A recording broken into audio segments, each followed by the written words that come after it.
Hello! How's it going? As you can see, the olive is not in the olive cam. She just won't leave my side. So, she might be here all today, but I will have the olive cam up all today, just in case she decides to abandon me and go over to the big bed to maybe like take a nap or something. She's gonna be here all day, probably, if I had to guess. And if I was a betting man, and I am, I would have to guess that she will probably be here all day. Also, Big O finally got the first. Congratulations, Big O. But I'm sorry to say this is the end of stream, so it was nice knowing you. Your fame was short-lived, but I'm just kidding. Good job. He was here in the offline chat. We were talking a little bit in the offline chat beforehand. I would just like, I had everything up because I was just like getting everything ready, and then all of a sudden I just saw like exclamation point Fuzzbot hello with no response. And then just to no avail, just more hello Fuzzbots, and then I was just like, I'm here. But what's up? How's it going, Purple? How's it going? How's it going, Big O? What y'all doing? What y'all up to? Because we got a as well as Zelda today. Well, we have more Zelda. Just coding my shit. Should have guessed. Just be pressing numbers in my shit. Just be getting a computer brain to make a better brain of itself. Please be alive. He's alive. He's not alive. Please. Just pressing my buttons in my shit. I have been informed by Hella that Zeltic, which is I've watched his videos, a lot of his videos. He does like really in-depth deep dives into like everything Zelda. Just like literally, here's a bunch of shit you didn't know about Zelda. Here's all, and he's like really popular, and he's really good at it too.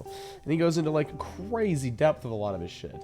So we're gonna watch. I want to watch some of that today, because he did one of the he did one for the Tears of the Kingdom final trailer analysis, and it's 53 minutes. So we're gonna watch that today while we play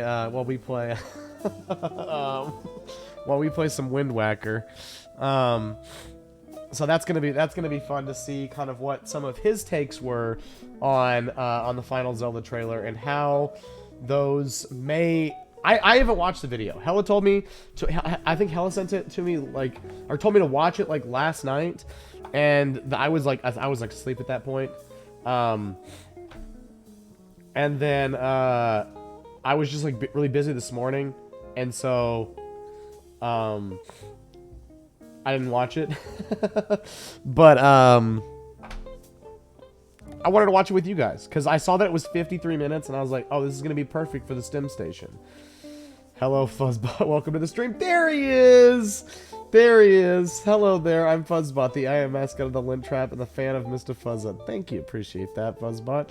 It's great to meet you. Let me know if there's anything I can help you with. XD. He really likes that. Hey, let's go, Fuzzbot. He's here. He's here. Now I'm just running the old script. Oh, damn. Not the modular one. I wonder why the modular one is having issues. Do you think it's because it's logged into two things at once? Or XDDD. Yeah, I wonder why that's the case. But anyway, yeah, I had a really fun time discussing whoops, what the hell did I just move? I was having a really good time discussing all the Zelda stuff with y'all the other day. So I thought this would be the perfect chance for us to not only play our Zelda, but we can also get into the more nitty-gritty of some of the details. And maybe we watch some of his maybe we go back and watch some of his like hidden detail videos on the games we've already played, right? Maybe we watch a bunch of that stuff today. I think that would be a fun use of our time while doing our Zelda-thon, like all weekend, right? I'm going to be doing this until the wee hours of tonight, and then I'm going to be doing this when tomorrow, until probably about 11 or midnight. I want to get far in this game. I want to get far in this game this weekend. This is all that I want to do. I don't know if I'll be doing any Smash this weekend at all or anything else. I think I just want to do Zelda. I don't know. I remember when Milky was talking about Twilight Princess and how that was his like favorite game because he played that game when he was like in a bad place or whatever. And I think that's kind of true to me in the Wind Waker sense. Not to say I'm in a bad place right now or anything, but like it's just got that vibe to it. Like it's just like, oh, this is a really meaningful game to me. While it's not my favorite, it's like my third favorite. But this game is very, very fun. It reminds me of some good times. So we're gonna watch that, and I think we will watch videos of going over all of our other shit. No, it's perfectly capable of logging into 2 places at once. The issue is in the nitty-gritty of the specific languages and libraries of Python, Discord, and Twitch. Ew. Oh, yeah, because all of those languages for those 3 things are completely different. Like, all of that, I remember you telling me, like, oh, like, the Twitch chat, like, interface or the Twitch chat, like, stuff for the bot is, like, entirely different from the Discord stuff. I'm attempting to make the Twitch and Discord modules as identical as possible, but the native libraries just require different shit. Yeah. Twitch and Discord speak their own language, basically. Christ. So is it just having a difficult time going back and forth between those 2 languages, or just doing them both at the same time? Or is it somewhere in the gray area middle that just quite doesn't make sense? Oh, I'll go back to here for just a second. Just while we're talking. No? Okay, maybe. Maybe not then. Okay. My brother sent me, which is Jammin in the chat. He sent me a text this morning when he got up, and I wanted to read it all to you because okay, because I started the Floatzel escape, but no one even knew it was there. So maybe if you see nothing from Pokemon community game when you first enter the chat, just immediately type Pokemon catch to get essentially a wonder trait of a Pokemon.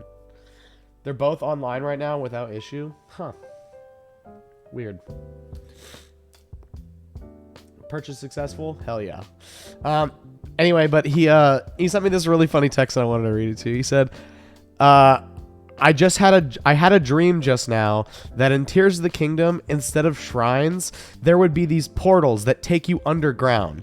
But it turns out they were just endless water. It was just endless water underground.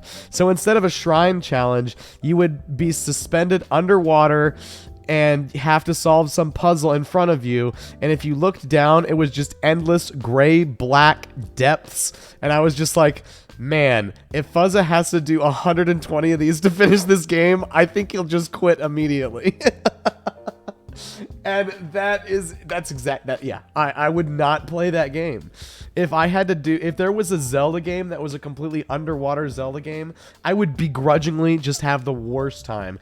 Just like, I would do it, but I would get in there and just complain the entire way through. There would be no chill. No, that I would suffer through that entire game.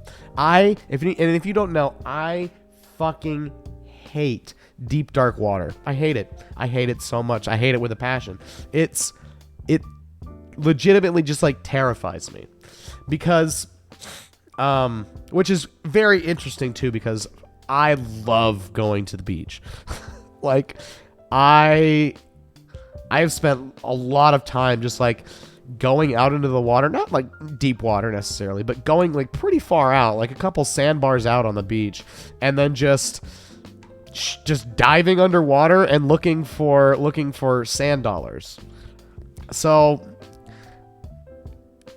I don't know, but part of I don't know. I kind of it's fun. It's fun to do that, but like also at the same time, I have this constant anxiety right when I'm out there because I'm just like,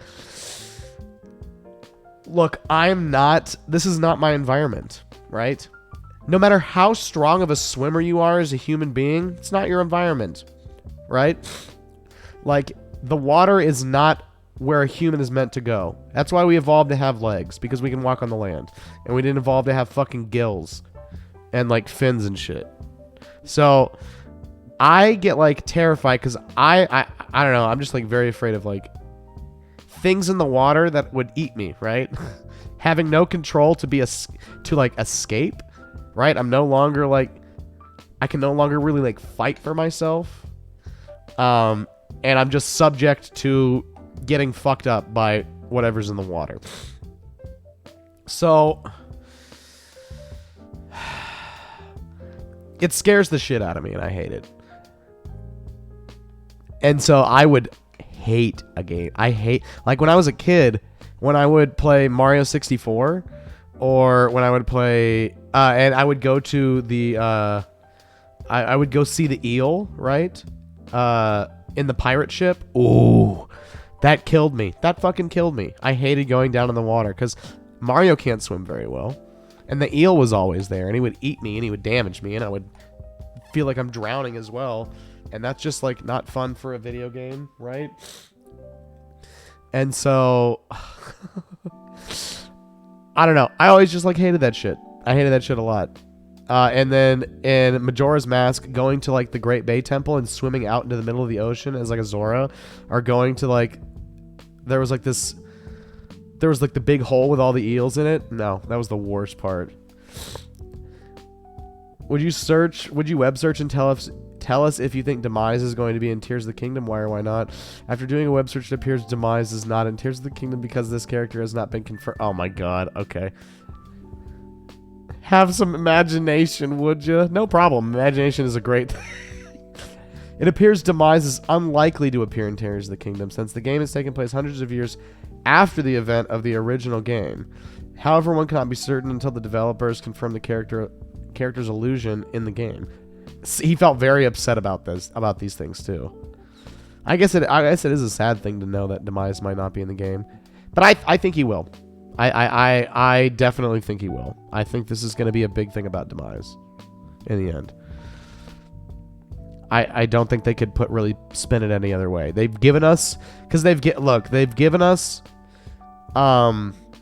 Beast Ganon, which is a Ganon that's in plenty of other Zelda games.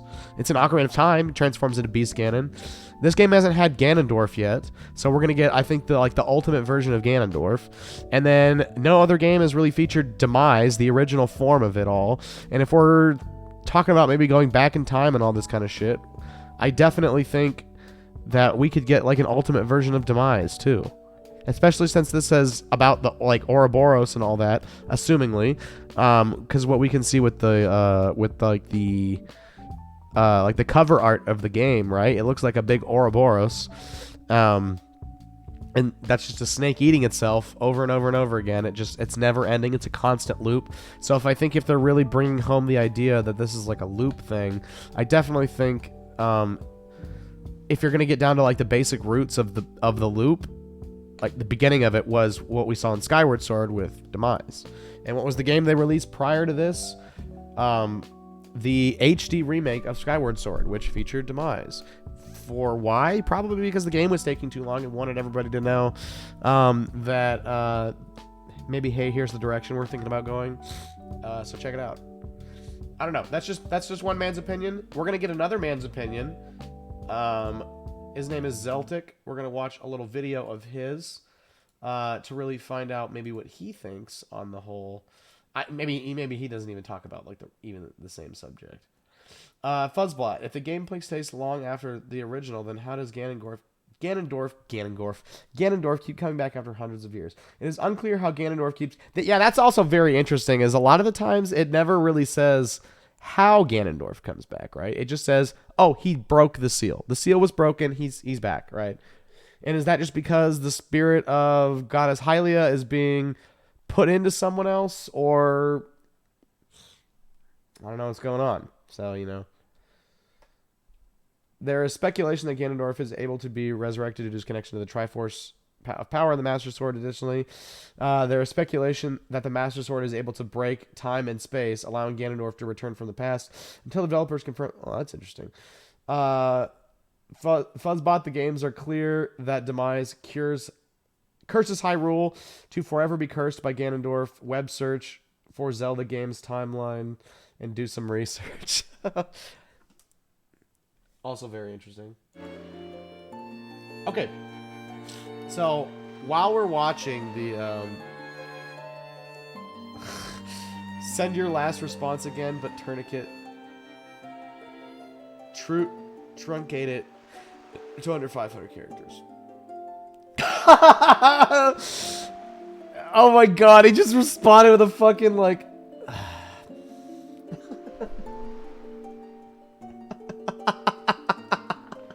This motherfucker just sends back an emoji.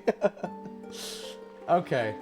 Pre-release trailer for Zelda Tears of the Kingdom. How does it... I don't think How's the anyone volume is for this calling it video? $70 DLC. Yesterday, we got the final pre-release trailer for Zelda Tears of the Kingdom. I don't think anyone is calling it $70 DLC anymore.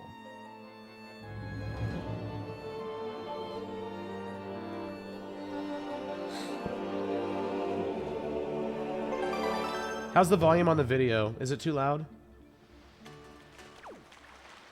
This trailer was this game's equivalent of the 2017 Switch presentation trailer What a for Breath of the smartass. Wild. Close to 4 minutes of story elements, characters, and mechanics, setting out the stakes for Hyrule and Link's objectives, all set to a truly incredible soundtrack. Tears of the Kingdom seems to be set a few years after Breath of the Wild. The peace Link and Zelda fought for against Calamity Ganon was short-lived. A new apocalypse has arrived. The Zelda website refers to this event as the Upheaval, a cataclysmic event that has sent the kingdom into turmoil. Oh. This, we can assume, is the in-universe name for this event, much like how Breath of the Wild takes place a century after an apocalypse known as the Great Calamity. The trailer and the websites make it clear that Link's objective is to discover the source of the evil that plagues Hyrule, and to find Princess Zelda. Let's begin as we always do, and break the trailer down shot by shot. Me just running in and out of the boat throwing Sky, berries. panning through the clouds and past groups of floating sky islands. The camera is somewhere in the southwest of Hyrule, towards the Gerudo Desert. We can spot the Great Plateau just below. There's Okay. a hole surrounded by malice near to where the Cryonis Trial Shrine was found in Breath of the Wild. Okay. These malice holes are found all across Hyrule. Oh, and they're might be malice entrances holes. to underground areas, which Oh. I'll come back to later. The camera flies past a small sky island littered with these blocks, which we saw back in the gameplay demonstration with Aonuma. We'll be able to interact with these blocks with the Ultra Hand ability, shown here where the blocks change colour as Link activates it. Oh! So they could be giant fans or platforms used to traverse the islands. In this wide shot of Hyrule, we can see more than just sky islands. There's Death Mountain in the northeast, complete with malice flowing from its summit, Yeah. and the Lome Labyrinth Island just behind Okay, us, so now floating in the air. On the surface, we can spot the same green glyphs we've seen throughout the trailers. Here near Lake Hylia, and here near Dueling Peaks. Patterns that will only be properly visible from a high altitude. We're not yet sure what the purpose of these glyphs is. Maybe they mark overworld dungeons, or are involved in one of the game's side quests. That's okay. Okay, so in already Zeltic had a theory that we also had, which was that the glyphs could be possibly linked to overworld dungeons to some extent. Maybe and that's another thing is, remember from the trailer video we saw that one building coming out of the Gerudo Desert. Maybe the glyphs are just like the outline of the dungeon, and then they will come out of the ground like that. And then the glyphs will no longer be there, and it'll just be the dungeon again. Something to think about. But here we go. Let's keep also going. See the game's new Sheikah towers, both lit up by floodlights at the base. Next, we get a close-up shot of a sky island, where we can see a Zonai soldier construct fighting a blue choo-choo. Yeah. I've mentioned in previous videos that I don't think that the Zonai constructs are evil. They attack Link because they're serving their purpose of protecting the Sky Islands. Here, one fights against one of Ganon's minions, defending the island from invaders. In the distance, we can see a spiral stone, which can be found all across not just Hyrule, Yeah, but okay. too, in many different places. We don't know for certain yet, but they could function as fast travel points, or even mini dungeons like shrines. Oh. Just below it, closer to the camera, is what looks like a construct lookout. There's a pillar with a red light which turns and faces a different direction. Oh my for a couple of seconds. God. We've seen soldier constructs using this red light when searching for Link, so this could be something like a construct version of a Beamos, a classic Zelda enemy that attacks anything that gets too close. Or it could Oh. be another type of construct entirely. Interesting. Here we see a ranger construct, The which we Farfetch also in the got a chat. glimpse of in the recent gameplay footage. Unlike the soldiers, which seem to be designed to repel outsiders and defend the Zonai Islands, the rangers seem to be their janitors, tending to the island's flora.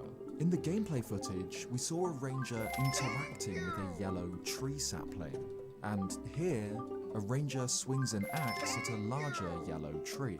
AG Aonuma mentioned that there was something interesting about these trees, and that you won't find many on the surface. Yeah. Perhaps they're planted and managed by the Sky Island's ranger constructs.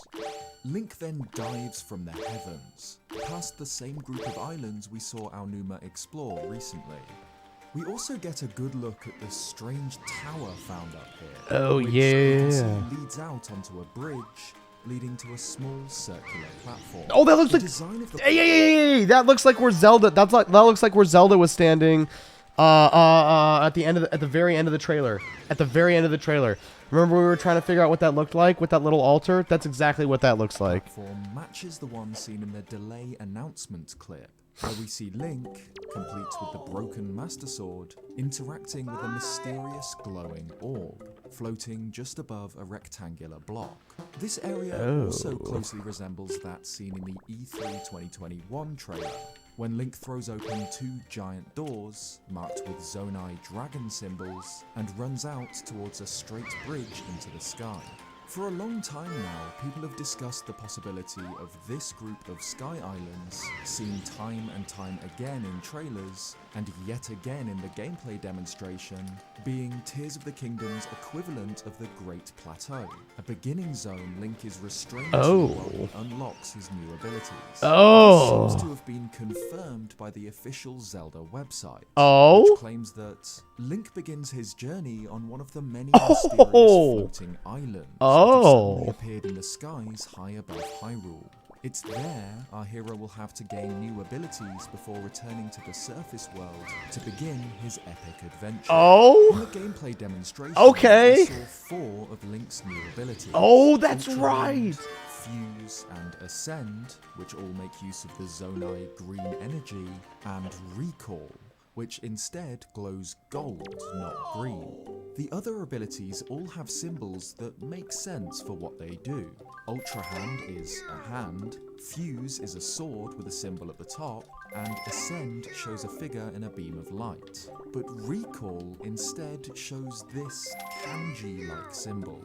It could be the case that Link will obtain the Fuse, Recall, and Ascend abilities from this starting area, and use them to complete the game's tutorial section. Then, at the end, he travels through the tower and to this platform, where he unlocks the Recall ability by interacting with this glowing orb of light. We can see the Recall ability lit up on his hand. This would now allow him to descend to Hyrule's surface and use this power to explore different groups of floating islands. Link continues. Do you guys think that at the beginning of the game when Link goes down? Okay, think about this. The beginning of the game, Link goes down to to the surface, or like down underground probably with Zelda. All the Ganondorf shit happens. The sword breaks, blah blah blah. Do you think this is a prison? Do you think he kind of put him up here as like a prison almost? Or do you think, I don't know. Well, that wouldn't make much sense, would it? Do you think, I don't know. Oh God. Continues Let's his keep watching. descent, and we get a truly jaw-dropping look at this game's world from above. There's not much to point out that I haven't before. There are more holes in the ground surrounded by malice, more glyphs, and more towers. Link then lands on Hyrule's surface, somewhere not far from the Whistling Hill. We can spot the Riverside Stable on the right, a spiral stone without its energy spiral nearby, and various chunks of Sky Island debris littered around. We also get a good look at something strange sitting on the mountain. The intro to this game is going to be Village, insane. which I'll come back to in a minute. Speaking of villages, here's Hateno, which appears to have gone a bit mushroom crazy. Yeah. There's a new fungal clothing store where the Yeah. shop once was. Giant mushroom That's tents what Hella was positioned around saying. the village, and the townsfolk wear mushroom costumes. That's exactly what Hella was We got a saying. glimpse of this in the February trailer, but there you go. Mushroom Festival. Next, Castletown, or what's left of it. Castletown was completely destroyed by the calamity, but it seems that there are now plans to rebuild it. There are tents and building supplies marked with the Hylian crest, a symbol often used by Hyrule's military in Breath of the Wild. And here's a good look at Kakariko. It seems that the object on the mountain is a huge chunk of Sky Island that has fallen and become wedged here. And there's a load more to the right.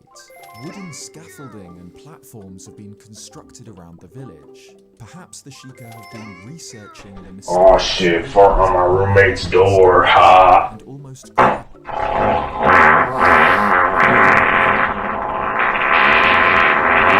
have to pause the video. Did you see it? On the left side of the doorframe, barely visible on camera, a white translucent missile slowly creeps into frame. As it so, What's up, Dan? what do you think?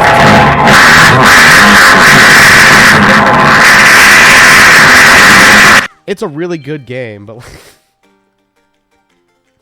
Thank you, Daniel. Hello. crushed their houses. How's it going, Daniel? Falling from above, You farting your shit, bro? crushed the house. You be absolutely just tooting your shit, The clapping the man who gas left out of your his ass? wife to spend time with his cuckoos has Is had that his right? house obliterated by Zonai stonework.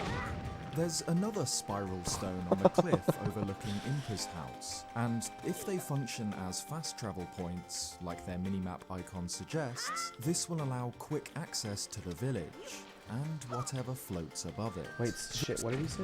There is Kukrat, as a huge chunk of loot. There are tents and building supplies marked with the Hylian crest, a symbol often used by Hyrule's military in Breath of the Wild. And here's a good look at Kakariko. It seems that the object on the mountain is a huge chunk of Sky Island that has fallen and become wedged here. And there's a load more to the right. Wooden scaffolding and So, the sky... So the Sky Islands are, like, breaking. And those are just, like, maybe those are, like, pieces of the big, like, orbs that we have to somehow interact with for some reason. platforms have been constructed around the village. Perhaps the Sheikah have been researching the mysterious ruins that rained from the skies and almost crushed their houses. In fact, it seems that the debris falling from above has crushed the house. Kado, the man who left his wife to spend time with his cuckoos, has had his house obliterated Oh my by Zonai God. stonework. There's another spiral stone on the cliff overlooking Impa's house. Farting on this and fine if they Sunday function afternoon. as fast travel points, God bless. like their minimap icon suggests, this will allow quick access to the village and whatever floats above it. Next is a shot of one of Breath of the Wild's most enigmatic locations, Typhlo Ruins. Found just north of the Korok Forest, this island is home to ancient Zonai ruins, and is forever shrouded in magical darkness. We saw in the last trailer that this isn't the case in Tears of the Kingdom. Typhlo Ruins' darkness has gone. For what reason, though, we're not sure. The camera pans out of the ruins and towards the Hebra region. Like in the previous trailer, the North Lome Labyrinth is on the ground here. and we can spot the cyclone that surrounds Hebra Peak just ahead. We now move to the Gerudo Desert. Something about that cyclone right there. I want you to think about this as well. Something about the cyclone. When we watched the trailer the other day, remember there was 2 big bosses we saw? We saw that one that like came up out of like the snow area and like grabbed him, and then like the 3-headed dragon. What if that like big like the first thing I mentioned was in the cyclone? Deserts, where something moves beneath the sand. Yeah. It's not a mold. So okay, here we go with this. Look at the sand right now. Look at the sand right now. Before the thing's even coming up, do you think that is one of the, like, a hieroglyph in the sand, which maybe a building is coming out of, and that is a dungeon? I like this stream setup. It's clean now. Yes. Yeah, I kind of moved a bunch of different boxes around so we could watch the olive cam, but she's just right here with me. And then yeah, I like it too. It is a lot cleaner. I will have you on mute while watching, since I am avoiding watching any analysis on the trailers, and I'm keeping myself as unspoiled as possible. Okay. Don't mute the stream, mute the tab. If you mute the stream, I'm pretty sure it counts as one less viewer. Mute the tab. That would be better. Always do that. If you ever put me on mute, always mute the tab. Never mute the actual volume on the stream. That goes for anybody. Because I'm pretty sure that makes me count as less of a viewer. And then you're just wasting energy. You're just wasting Wi-Fi at that point. You know what I'm saying? But yeah, we're watching. We did a lot of analysis on the trailer the other night, jamming, and now we're watching Zeltic talk about it, and yeah. Wait, have you watched the trailers though, Jammin? Have you watched the trailers? Duga though. Oh wait. Although I will say that I think this thing is coming out of the sand. Here is the Arbiter's Ground. Is the Arbiter's Grounds from Twilight Princess? That's what somebody else said too. I think like Milky or somebody said that the other day. What were the Arbiter's Grounds again? What were the Arbiter's Grounds from Twilight Princess? Why am I like losing track of that? We like just played that game, but like why don't I know what that is? The Arbiter's Grounds.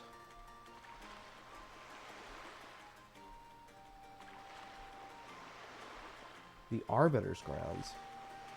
Oh, is that wait? Is that the place where we went with the where the mirror is? Is that where that is? Where Ganon was trapped inside the Sacred Realm? Do you think he's gonna...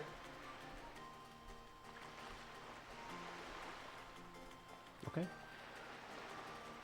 Okay. Okay. Could be. If that's what I'm thinking it is, which I think it is, then that would be insane. Ganon just rises out, and he doesn't even come out of the castle. He just comes out of the fucking this, because that's where he was trapped at the end of, in Twilight Princess, right? And then they destroyed the mirror. Is that right? Okay, I'm playing the video. I'm playing the video. It's a giant temple rising from below the surface. This area of the desert doesn't seem to match anywhere in Breath of the Wilds, unfortunately. Not even the Arbiter's Grounds. Perhaps this seemed... The video was just like, yeah, this doesn't look like the Arbiter's Ground. Why can't I get in the boat? What the fuck? Get over here, you dumbass.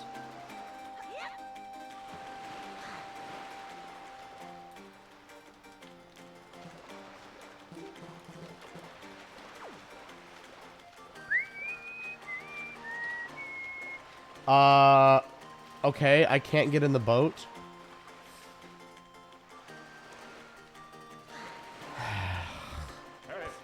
Unfortunately, we cannot depart until the wind blows out. Oh, okay. I just have to change the wind.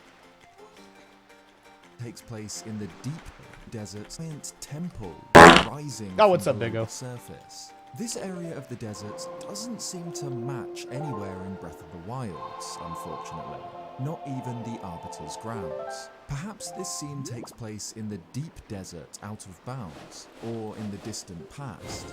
Ganondorf comes from the desert, so an ominous tower rising from the sand could be connected to his history. Next is a shot of Hyrule Castle rising into the sky, something we saw first all the way back in 2019. This time, though, we see chunks of Sky Island falling all around it, making it seem that these two events, the castle rising and the islands falling, happen at around the same time. There's a group of people, some Sheikah, some Hylian, watching this. Clobbopus is a fighting Pokemon This is from Gen 8. probably the beginning of the upheaval, terrifying onlookers. The group stands just to the right of a set of building materials, which we saw dotted around Hyrule in the gameplay clip. Maybe Hyrule was just beginning to rebuild, to construct new houses. Yeah, before the that's what we were saying the other day. Like, why is the island falling and the castle going up? What is going on with that? That doesn't make any sense at all. was destroyed only for the upheaval to construct the set evil. Watching this in awe, this is probably the beginning of the upheaval, terrifying onlookers. The group stands just to the right of a set of building materials, which we saw dotted around Hyrule in the gameplay clip. Maybe Hyrule was just beginning to rebuild, to construct new houses after the calamity was destroyed, only for the upheaval to throw everything into chaos once again. We then see this, a figure with long, flowing red hair, with arms outstretched in front of a gigantic blood moon. There's a lot to say about this, so we'll come back here later on.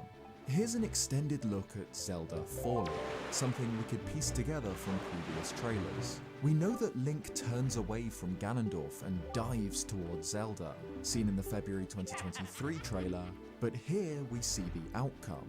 He fails to catch her, and she falls into darkness. What's interesting is he has the arm in However, this too. This time we get a better look.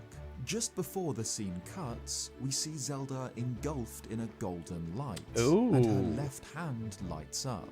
This could mean one of a few things. It could be that she possesses the Triforce of Wisdom, just like with Ganondorf's Triforce of Power in Twilight Princess, activates in a desperate moment to save her. But I don't think that's the case here.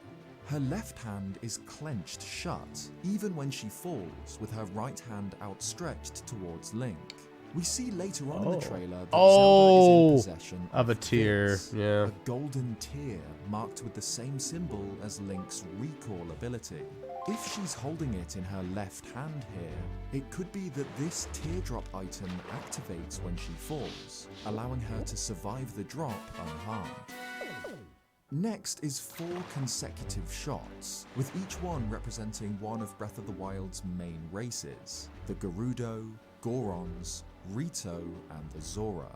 First, the Gerudo Desert. Link travels through the southeastern desert, an area known as the East Barrens. The ancient stone pillars and the surrounding cliffs are the same, save for a spiral stone and a glyph. But the main difference is that sinkholes have opened up across the area. Yeah, that's fucking weird. Maybe these are related to a boss encounter, or perhaps they're entrances to an underground area. Oh my like god. the next shot, Link exploring Yeah. a giant cave.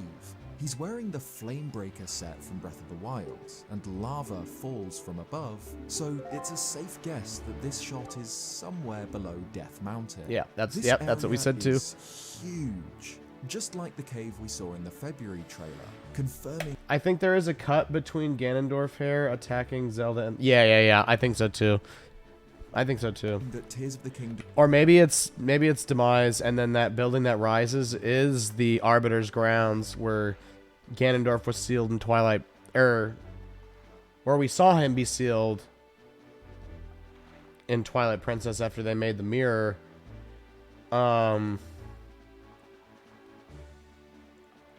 And maybe Demise goes into the Ganondorf corpse and like reawakens it. kingdom will include extensive underground areas. It's possible that these caves are accessed via the Malice holes we've seen across the surface. The Ring of Malice would prevent easy access from the surface, but would be perfect for Link to skydive into. He could survey the area from the vantage point of a sky island, then drop through these holes into an underworld below. In the background, we can spot another of the strange rocks seen in the February trailer on Death Mountain. We see more of these later, so I'll come back to this. We also see giant buildings further into the cave. Yeah. It's too far away to tell for sure, but they definitely resemble Zonai architecture. Oh, like okay. that found on the Sky Islands, more than Goron architecture. Next is another absolutely wild Interesting. shot. Link stands on a platform in the snow as a flying ship moves towards Yeah, him. this is This fucking isn't the crazy. only one either. We can see 4 more in the background. The ship's oars are feathers, and the figurehead on its bow is a bird. In fact, the whole design of the ship resembles the craftsmanship of the Rito tribe, with symbols Okay. like talons on the sails. In the background, Okay. you can see a spinning vortex of lightning and wind, meaning that this shot probably That's what I... Okay, wait, actually, I was wrong with that, but... takes place close to the cyclone surrounding the Hebra region. That actually makes sense. Which, Okay, of that makes way course, more sense. is very close to Rito Village. And here we have a shot that seems to be related to the Zora. Link traverses a group of floating islands by using pockets of water, which appear to be created by these valves. The architecture of these sky islands doesn't match the Zonai theme we've seen elsewhere, instead appearing much closer to Zora architecture. What? Which, like many other things, we'll come back to later. Interestingly, the bubbles surround an orb that glows with green energy. Just why- Perhaps the FYI, I'm orb turning is off what Fuzzbot causes now. the water Okay. to form these spheres. It's worth noting that while Link is inside the bubble, he treads water. The exact same animation we saw in the gameplay footage when Link was briefly submerged in a river. It doesn't outright confirm it, but the existence of an animation like this definitely adds some weight to the possibility of underwater exploration in this game. Next, Link drops through a tunnel, obviously of Zonai design based on the symbols on these rings. Okay. Mid-fall, he opens his arms to reveal that he's wearing a flying suit. Yeah, okay. Which grants him extra mobility in the air. Maybe from the Rito here village? used to avoid laser beams. This shot has Link spinning an apparatus next to an object resembling a pachinko machine, a Japanese arcade game that dispenses items. Not the We saw pachinko another one machine. of these in the gameplay clip, where it was marked on the map with Oh, a shop yeah. icon. So it seems that they'll function like real-world pachinko machines. Oh. And will dispense items in return for a currency like rupees. Where Link What? makes more sense with the context of a later clip, so I'll come back to this before too long.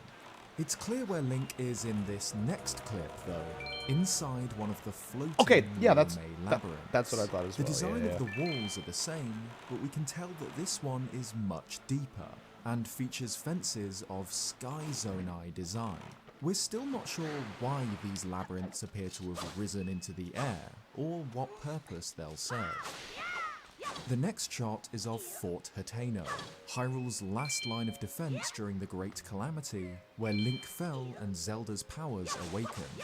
Link appears to be supporting a group of Hylians in a battle against Moblins and Bokoblins. The Hylians aren't soldiers. Aside from one mounted on the left, Maybe that's... most carry items like pot lids as shields and have pans or buckets as makeshift helmets. In previous trailers, we saw a red bokoblin with a single horn, a blue bokoblin with a two-pronged horn, and now we see black bokoblins, which, as you'd expect, have 3 prongs to their horns. We'll be able to use these materials with the fuse ability to create weapons. Oh. The higher tier the monster, the better the loot. We then see Link flung upward through a tunnel on a Sheikah platform, the very same we saw in the February trailer, with Sheikah text that translates to transport.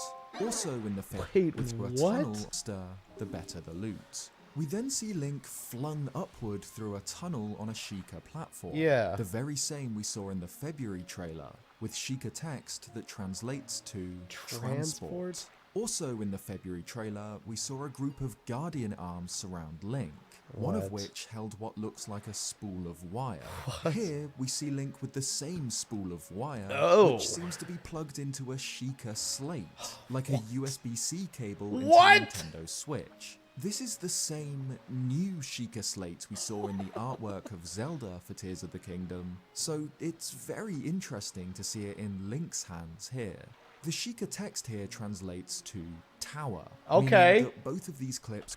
Okay, I think we were right on the tower stuff, that this is the inside of one of the towers. Could take place inside one of the new Sheikah towers we've seen dotted across the map. The February clip being at the base, and this new shot showing him ascending to the top.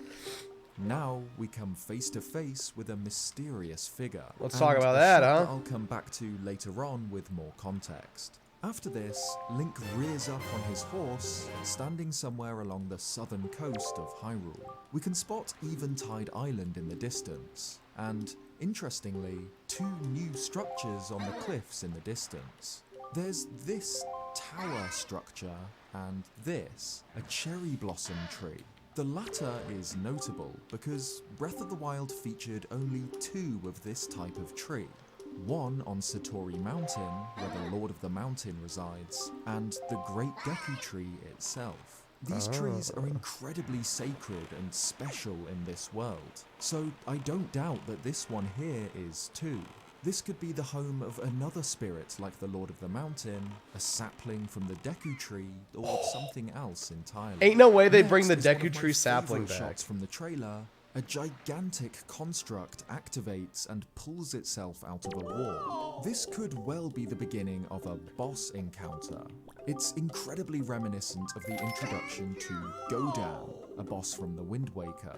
We can assume it's somewhere underground, by the ominous pitch black outside of this area, rather than in the skies. So it looks like we'll battle against Zonai creations deep under Hyrule's surface, Christ, that's as so well cool. as far above it. The following two shots are of Link in Hyrule Castle's Sanctum, the throne room in which Calamity Ganon's cocoon was found in Breath of the Wild. This room was ruined in that game. The floor collapsed under Ganon's weight. And in Tears of the Kingdom, the whole castle is floating in the sky, covered in malice. Link looks very confused, and the whole room is filled with particles of sacred light. We pointed that out too. Those that often surround Princess Zelda. So perhaps this clip is of Link exploring a memory or another time. It's impossible to say for sure right now. Speaking of Zelda, here she is, the first time we see her after her fall. This is Zelda. She has the same short haircut, and a mysterious voice calls her by name. Zelda. She's standing in front of a strange shrine marked with Zonai glyphs, with spinning wheels or gears in the background. This is the same shrine as this one from the February trailer, where a woman reaches out her hand to hold links. This figure wears the same jewelry as Zelda, with bracelets around her wrists and upper arms, wears the same dress, and also appears to have shorter hair, meaning it's very likely that these two are one and the same. During this clip, a voiceover plays. Zelda. We rely on your knight, and that legendary sword he carries. Our last line of defense will be Link. As we see Link pull the Master Sword from its pedestal in the Korok Forest. He uses his right hand to wield the sword here, but we can see that it's not yet been touched by malice or healed by the green magic, meaning that this clip must take place at the very beginning of the game's story. Maybe Link had laid the sword to rest after Breath of the Wild, but before exploring the underground with Zelda and encountering Ganondorf, he recognized the need for the Blade of Evil's Bane and picked it up once more. We then see the person to who the voiceover seems to belong, the same figure from this previous shot. Again, Wait, Evil's Bane and picked it up once more. We then see the person to who the voiceover seems to belong, the same figure from this previous shot. Okay. Again, I'll come back to this figure and his role in the game later on, but for now, let's focus on Zelda. The figure rests his hand on her shoulder, and we get a closer look at her in this new outfit.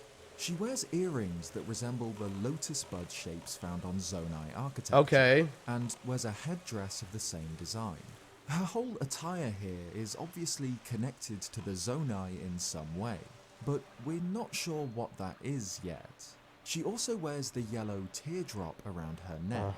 We cut to Link, soaring on the stone glider seen in the 2021 trailer.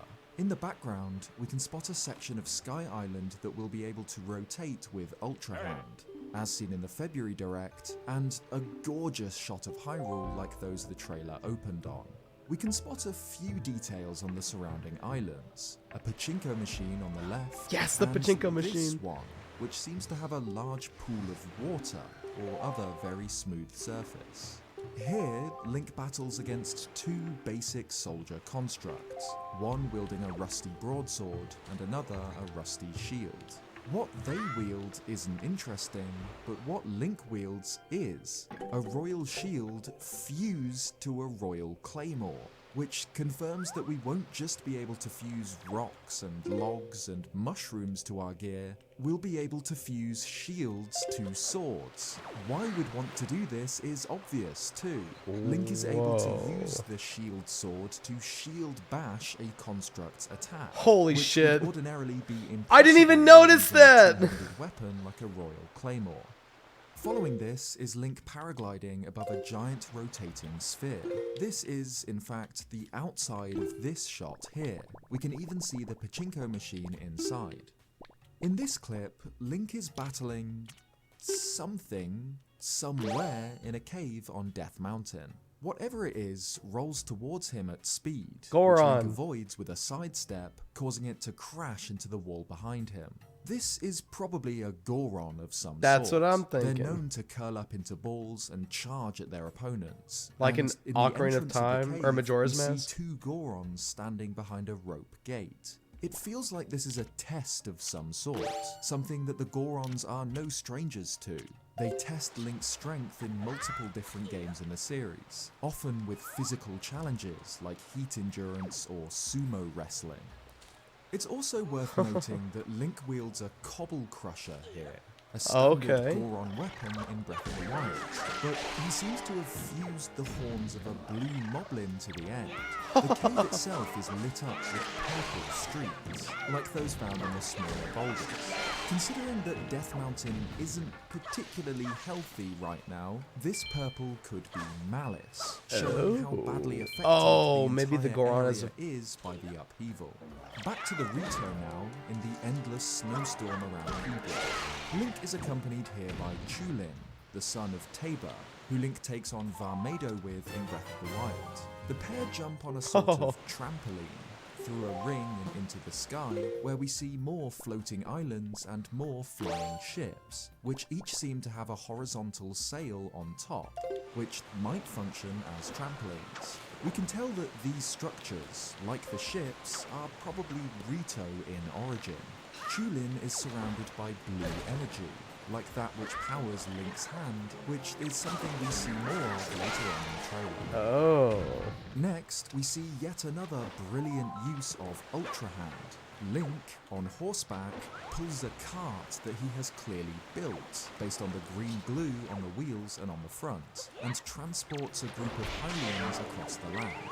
Maybe this will be one of the main reasons to build vehicles outside of pure exploration, transporting cargo, like civilians, safely across the map. Damn it. Link then uses the recall ability in combat to reverse the momentum of a boulder thrown at him by an Octorok and return it to sender. This clip takes place somewhere on or near Death Mountain, and there are a few interesting things to note in the background. A track for minecarts stretching off into the distance, and the entrance to a cave. Oh, So could that be that's this? a novel use for recall and Ultra Hand before it, but what about fuse? How about fusing a Zonai rocket to Link's shield and using it to launch yourself skyward? Link rockets up alongside a monster tower, which could be what we saw here. back near the cherry blossom tree. These towers would be a great place for the ascend ability to shine, allowing Link to jump up through the tower's different floors. God, that beach, ascend in the ability is gonna distance, be you can nuts. see the outline of another malice hole, as well as this, a tent set up nearby, marked with the Hylian crest. Right Interesting. next to a giant tower of monsters and a pit boiling with malice isn't where I'd choose to go camping, but you do you, I guess.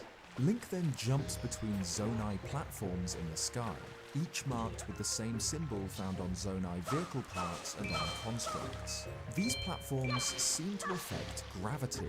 They cause Link to jump like he's on the moon.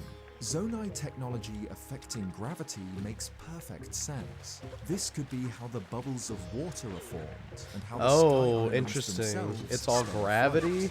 And we're back That would be kinda underground cool. for the next clip. That would be where a Link much is cooler. locked That'd be into a lot cooler fierce concept. battle with a soldier construct while in minecarts, each powered by a Zonai propeller glued on with Ultra Hand. The fight itself isn't anything special, other than the soldier sporting an axe-shaped horn instead of the regular spiked one, but the area itself is unbelievable.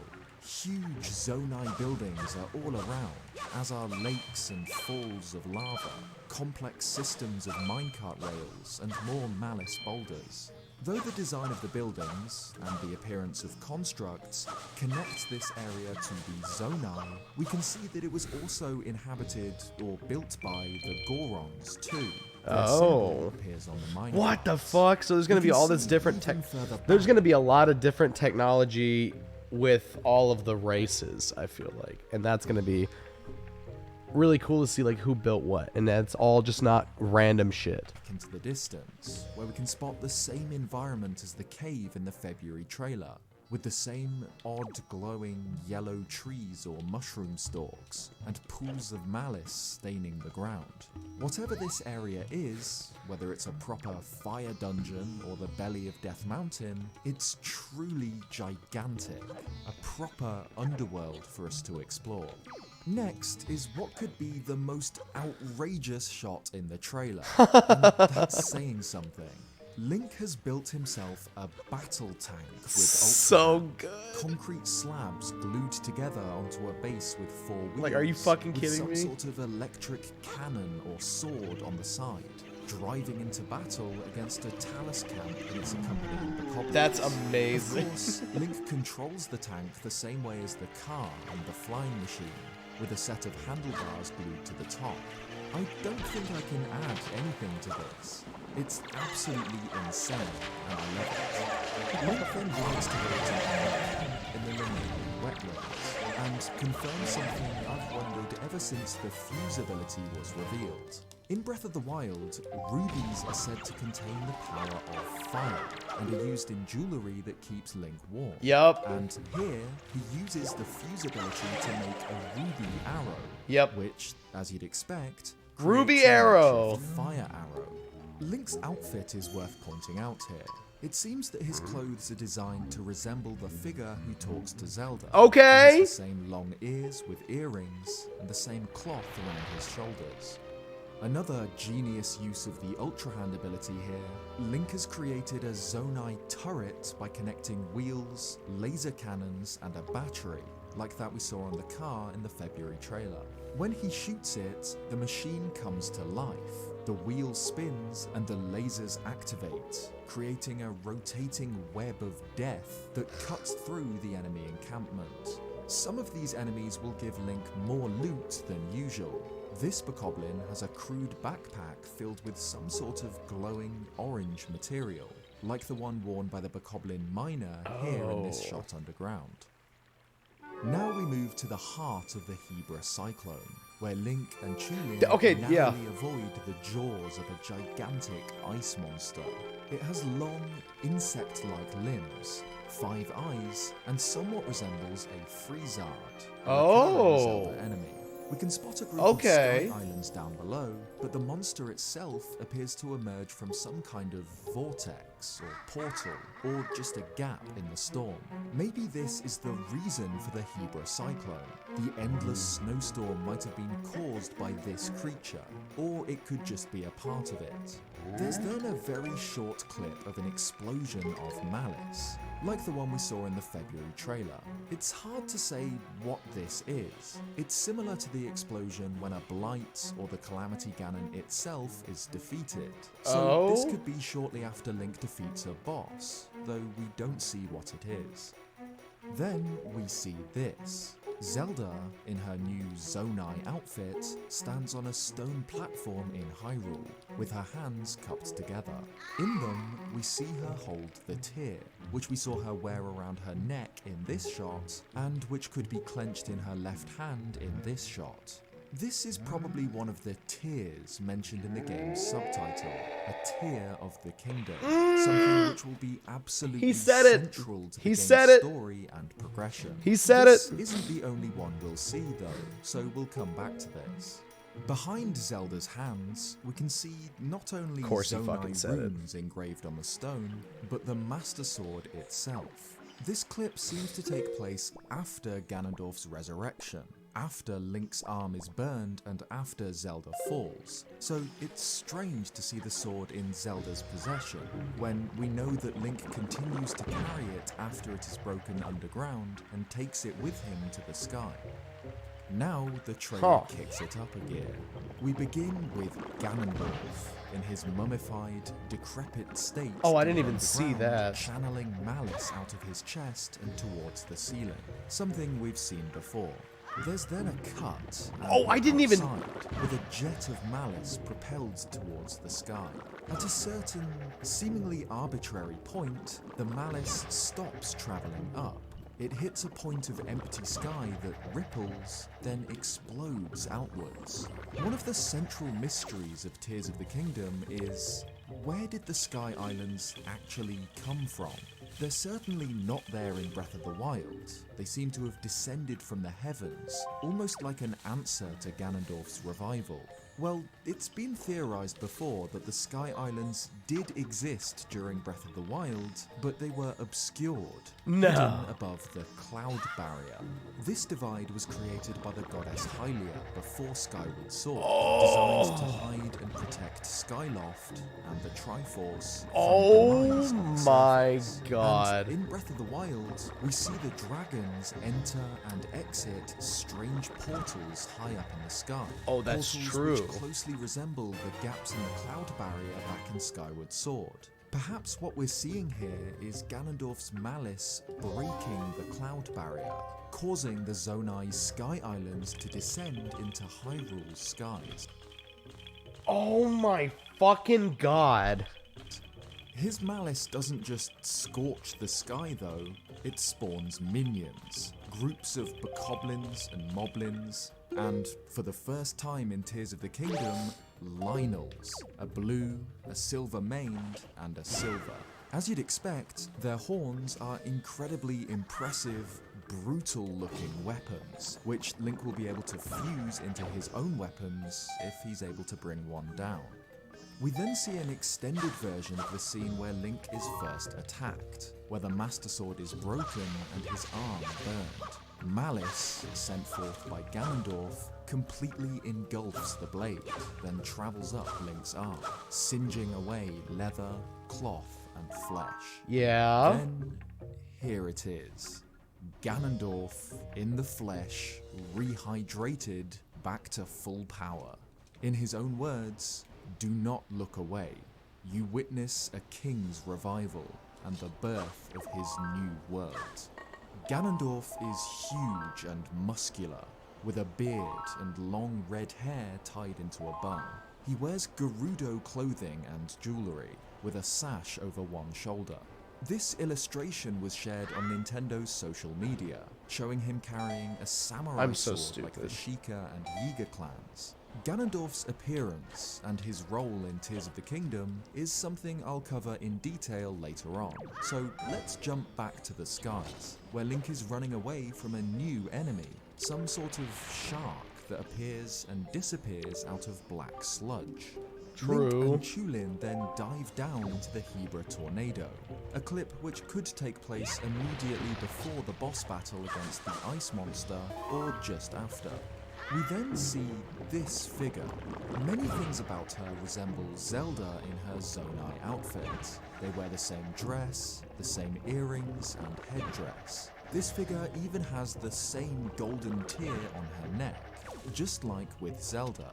But there are differences. This figure's skin seems to be darker, her ears and hair are longer, she has additional tattoos on her arms and neck, and she has 4 teardrop shapes under her eyes, rather than just 1.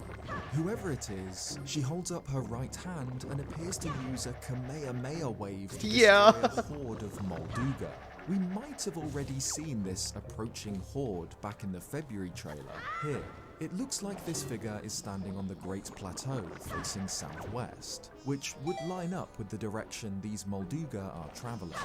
Next, we see Riju, a descendant of the champion Urbosa, performing an attack reminiscent of Urbosa's fury.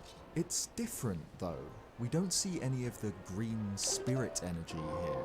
Instead, a golden light spreads out from her feet. Following this is Link, wielding a sword made from a Zonai construct horn. Yeah, okay, we accompanied noticed by the a sword. group of different races. There's a Gerudo in the back, a Goron near the front, and a bunch of Hylians, one mounted on horseback, another with a bucket for a helmet. Like the clip at Fort Hateno, it seems that Link will be rallying Hyrule to fight back against the darkness, but they're woefully underprepared. The next clip shows Link fighting a soldier construct on a sky island, but this time he's joined by Sidon, the Zora prince and little brother of Mipha, the Zora champion. Like Chulin, Sidon is surrounded by a strange blue glow.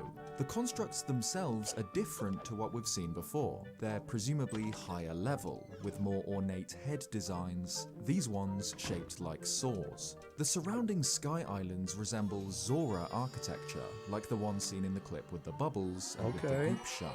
In the background, we can even see what might have spawned this goop shark. Something seems to be spraying this black sludge around, perhaps like an enemy spawner. Further left is an interesting set of giant taps. One is running water into a stone jar below it, probably part of a larger puzzle.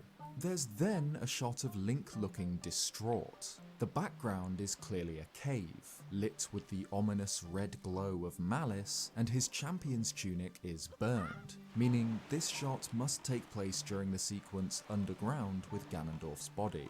In the next clip, we see representatives of the 4 main elemental races, running, determined, towards something unseen.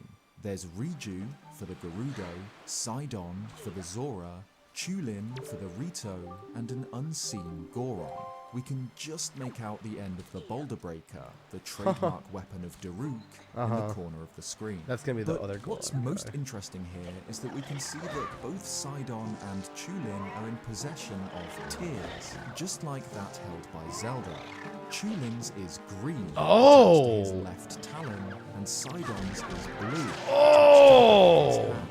We can't see Riju's in this shot, but she does have one, seen here, an amber tear attached to her hand. Just like Zelda's, these tears appear to be engraved with symbols, though we can't make them out clearly. And as with Zelda's tear, we'll come back to all of this soon.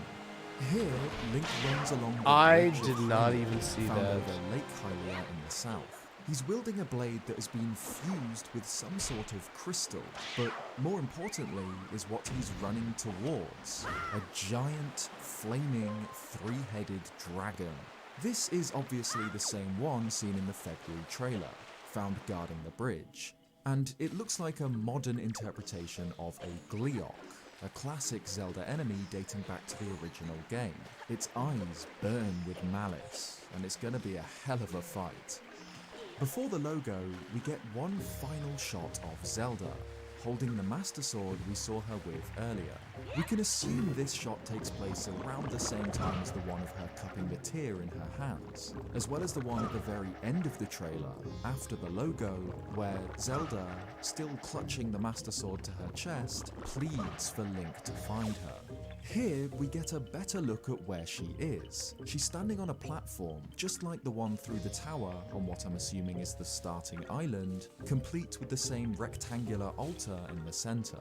It's not exactly the same one. It's much cleaner, and the placements of the dragon heads are slightly different. And, of course, Okay, this yeah, one we appears to be pointed that on out. or near ground level. Which begs the question, why does Link need to find her?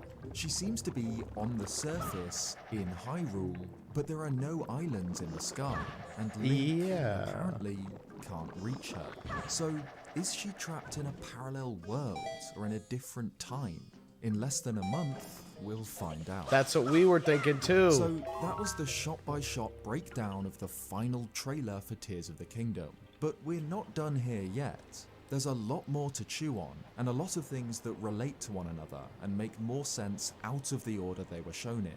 First, let's talk about the Tears of the Kingdom themselves. So far, we've seen tears in the possession of Zelda, whose tear is yellow, Riju, amber, Sidon, blue, and Tulin, green. But we've also seen a red tear on Ganondorf's crown. It's only really clear in a higher detail screenshot Nintendo shared on social media, but yes, Ganondorf has a red tear embedded in his crown. It's even there on the artwork. Oh, With some tears held by individuals from the Zora, Gerudo, and Rito tribes, with colours that make sense. Blue for water and the Zora, amber for the desert and for the Gerudo, and green is a colour often associated with the wind in Zelda. Do you think that's all the element malice of coming out of the... Rito. So it would make sense for a Goron to carry a red tear, like the one Ganondorf has. Yonobo was the descendant of Daruk in Breath of the Wild, so it could be that he is the one carrying the Boulder Breaker here. But it's deliberately kept secret. There's even official artwork of the other 3 individuals currently floating about, but nothing for the Goron. It could be that Ganondorf stole the red Goron tear, explaining the dire state of Death Mountain. This could be why the Goron has been kept a mystery. They have a much more important role in the story. We also see what could be a tear on the back of the hand of this figure. It's larger than the one around Zelda's neck, but it glows the same colour, only with white edges. Holy fuck. If it is a tear, then it's the 6th tear we've seen. Or is it the 7th? There's a tear around the neck of this woman. It looks identical to the one carried by Zelda. In fact, the woman as a whole very closely resembles Zelda. Outside of the outfits, which are almost identical, the woman also has green eyes, blonde hair, and a similar build. There are too many similarities between these two for them not to be connected in some way. This could be an earlier incarnation of Princess Zelda who fought against the calamity in the distant past, or this could be our Zelda after a long time jump or a transformation. It could even be the goddess Hylia, the divine being who gave up immortality to reincarnate as the Zelda from Skyward Sword, whose bloodline has continued through to Breath of the Wild. Either way, I think that this is the same tier. The 2022 trailer opened with this tapestry, showing a figure who we can now assume is this goat creature based on the clothing, ears, and closed third eye on the forehead, surrounded by 7 teardrop shapes. Now we see tears which seem to be owned by virtuous individuals from each of Hyrule's races. So it's possible that they have a connection to the sages, a group of sacred individuals in the Zelda series whose purpose is to seal again. Tears of the Kingdom could feature a new group of 7 sages who wield tears. This could be why blue energy surrounds Sidon and Tulin, to show that they are chosen individuals destined to become sages. This could be the identity of this figure. a sage. When he rests his hand on Zelda's shoulder, we can see that he wears a gauntlet identical to the one on Link's hand. It could be that this figure was the one responsible for sealing Ganondorf underground, and it's his spirit energy that Link absorbs into his arm. Behind the figure, we can make out a Rito and a Gerudo. The Rito even appears to wear a green tear on his left tail, just like we see with Chulin in this shot here. But the colours don't seem to line up. I don't think that this is Chulin here. It's a different Rito, wielding the Great Eagle Bow, carrying the green tear of the kingdom. It's possible that this shot takes place in the distant past, and is a flashback to a group of ancient sages, a group from long ago who carried the tears of the kingdom and fought against Ganondorf. This could be the identity of this figure, a woman who carried the same tear as Zelda thousands of years before. In fact, a lot of this trailer seems to take place in the distant past, or at least in a time before the Great Calamity. We see Link explore Hyrule Castle, though it's intact and pristine, like it was before Ganon attacked. Zelda pleads for Link to find her, but we see her standing on a platform in Hyrule in the open. She has the Master Sword with her, even though Link also has the blade up in the sky. So it might be that Zelda is trapped in the past and needs to lay clues and provide help that Link will uncover thousands of years in the future. Oh my day. The area where Zelda stands closely resembles the platform where Link interacts with the Golden Light, where he might obtain the recall ability. Again, the ability tied to the tear held by Zelda. Oh my This orb could be something left by Zelda. Energy from the tear, or part of her spirit or memories. Zelda's tear isn't the only one to feature a symbol, though. They all do, although they're difficult to make out. Since the golden tear is linked to recall, it would make sense for the other tears to somehow grant Link abilities too. Perhaps the lightning attack used by Riju is an example of her tear's power. And throughout the quest, Link will unlock additional abilities like the Champion's abilities in Breath of the Wild. Before we end this trailer breakdown, there's one incredibly important shot we need to analyze. We see a figure with long red hair and if he says demise, I'm gonna lose it. flowing robes, standing with his arms spread in front of a blood moon. The figure even turns towards the camera, but it cuts before we get a good look at his face, though we can still make out his skin color and what appears to be a horn on his forehead. This figure bears more than just a passing resemblance to Demise, the original Demon King fought in Skyward Sword, the being who is the origin of Malice, the source of Hyrule's monsters. Many people immediately assumed that this means that we're getting two main villains in Tears of the Kingdom, the Gerudo King Ganondorf and the source of Malice, Demise. But I don't think that's the case.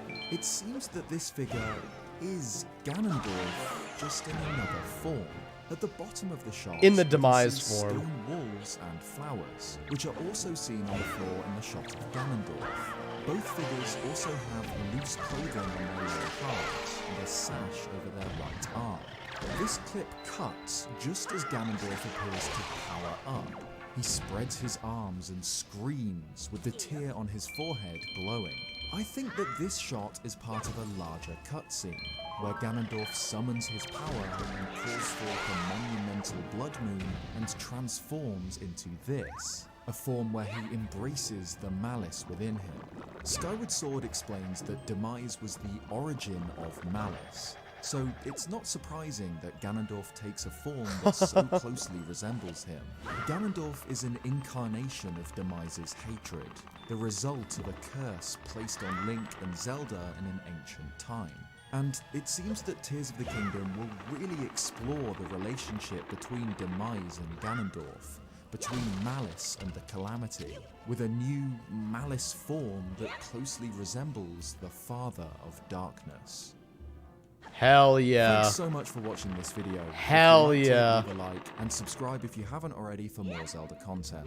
What do you think of the final trailer for Tears of the Kingdom? That's exactly what I think. His thoughts are mine. Holy fuck, y'all. That was fucking crazy. That was crazy. That was insane. Oh my... Wait, what did he say? So, there's the shot with the blood moon, and then there's also shots where... Yeah. So there's also shots where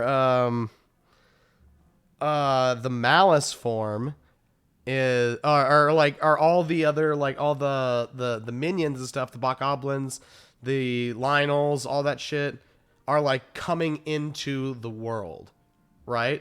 I missed the whole thing. God damn it. Are like coming into the world, right? And we have also the castle raising and the pieces of the sky falling. Okay? So it's assumed that when Ganon does that big explosion and he kind of rehydrates and comes back to life, that that he kind of hold on, okay, wait. And how does he come back to life is the whole thing. Well, if on a very high definition picture of that scene where it shows Ganondorf's face, he's got a red tear on his face. If you look at all the other champions in the story, they also have tears on them, the tears of the kingdom. Zelda has a tear as well. And so it's assumed that they're all going to be like incarnations of like the Seven Sages, or the next variants of the Seven Sages. And Zelda is one too. And it looks like the guy that goat guy is possibly one of them as well. And that might be the Link one. But the whole thing is that Ganon has the red one. In the whole trailer, it never shows the Goron. It never shows the Goron, like the goat guy, the beast guy with the third eye on his head, like the beast guy. I keep saying goat guy, and everybody says, "What are you talking about?" What else would I mean by that? It's like the guy with like the horns and like the goat-looking face that I kept thinking looked like Link. I think that's going to be a previous incarnation of Link, or of like the champion. But the Zonai version of him. Isn't that a Zonai? Yes. Isn't that Zonai Link. Yeah. That what we're speculating is like Zonai Link, right? And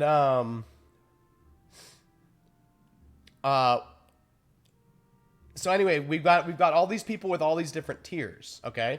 And so that might be, and that by the way, when Zelda is being talked to, that Zonai guy puts his... it looks like that's the guy that's talking to Zelda, is the Zonai Link guy, or whoever that is, right? And he's also got a tear on his hand as well. He's got a tear.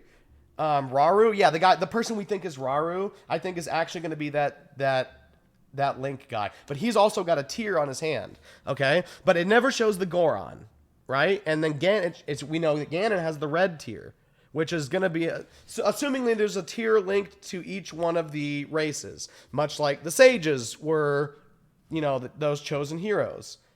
Hold on. And when they released all the official artwork for Ganondorf, for Link, for Zelda, for all the different races, they specifically left out the Goron race. They specifically left that one out. That one has not been released yet, and in the trailer, all we see is the big bone breaker sword. So I think that Ganon gets the red tier. Why do you think the guy touching Zelda's shoulder is the Zonai Link? Because it looks like he's got the same skin color, that he's also outfitted with all these different designs of that. That's really the only other character that it could be. But it's a Zonai person. He's outfitted with the Zonai technology. The place where Zelda is touching this guy at is marked with Zonai encryptions on like the wall. Like it's showing that it's Zonai design. So just by default, it's saying that's probably going to be the same guy. I think that Rauru incarnation is also Zonai. I mean, maybe. Yeah. I just don't think we're going to get Rauru. Now that I've seen, like, the fact that all of the different tiers are held by like different like honored members of different races and stuff like that, I think that's I just think that that's going to be the Link variant probably. I think we're gonna see maybe all 7 sages as Zonai incarnations. Yeah, in that shot where it shows his face, you can see someone else in the background that has the green tier, which is the Rito tier, but the Rito that Rito's skin color doesn't match the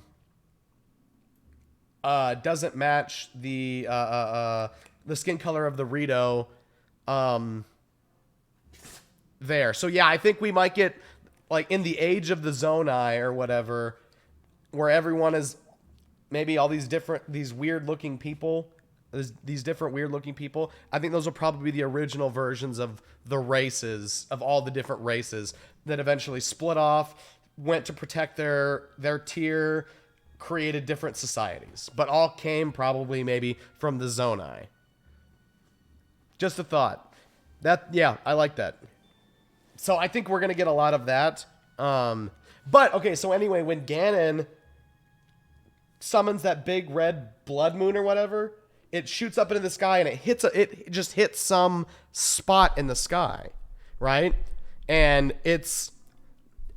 Zeltic said that might be the sky barrier, which is a barrier that we learned in Skyward Sword is what kept Skyloft separated from the rest of the world, so she could protect the goddess Hylia did that, so she could protect the Triforce up there, and that's why when we unlocked different areas, they were big holes that opened up. It was because the sky barrier was being opened up, so we could go down to the surface, do the things, and then reform the Triforce.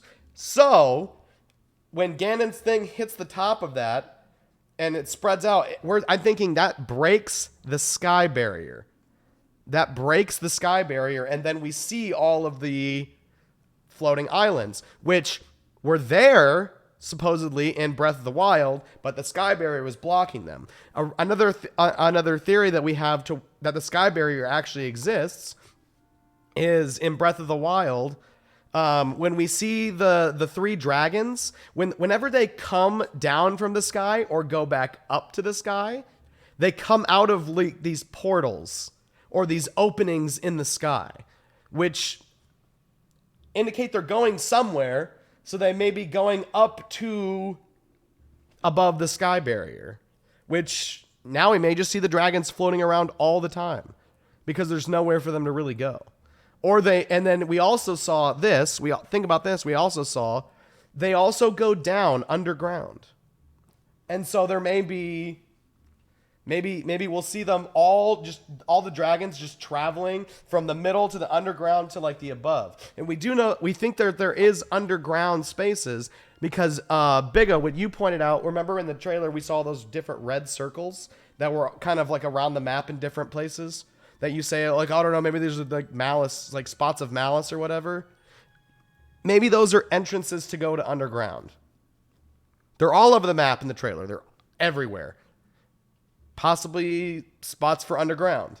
So maybe we could see the dragons just constantly weaving between sky, middle, and then underground. Could be very, very cool. Could be very, very, very cool. This game is just getting cooler. It's going to be huge too. If we thought Breath of the Wild was big, this is going to be stupid. This is going to be stupid. Like there's going to be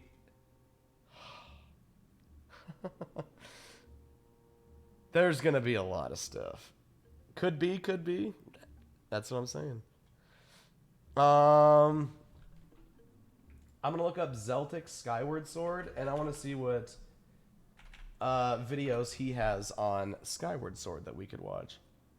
Okay, Zeltic Skyward Sword HD Story Explained. Then we'll watch his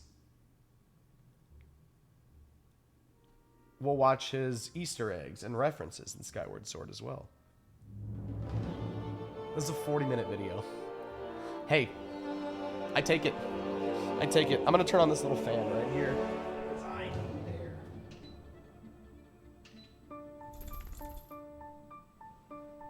Oh, now that is nice.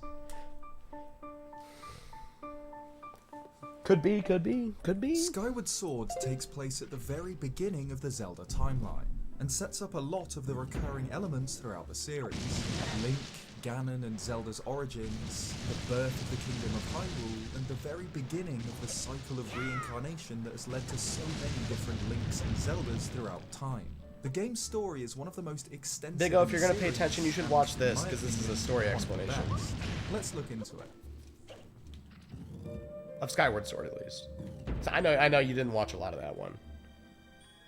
In the beginning, there was a nameless void, into which descended three divine beings, the golden goddesses Din, Nehru, and Farore. Together, the goddesses created the earth, the laws of the universe, and all life which populated the new world.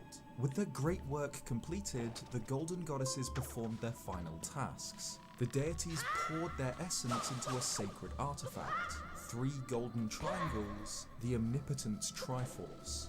The Triforce was a symbol of their strength, designed to guide the intelligent life that inhabited the land, a foundation for the world's providence. Due to the sheer might of the Triforce, the Golden Goddesses entrusted it to the goddess Hylia, before departing for the heavens, leaving the world and the Triforce in her care. Can you turn up the video It's not volume? clear if Yeah. Hylia was created by the Golden Goddesses, or if she existed already before the creation of the world. As far as we How's know, that? the Golden Goddesses are the most powerful beings in the Zelda pantheon, so it makes sense for them to have created Hylia for the sole purpose of watching over their creation.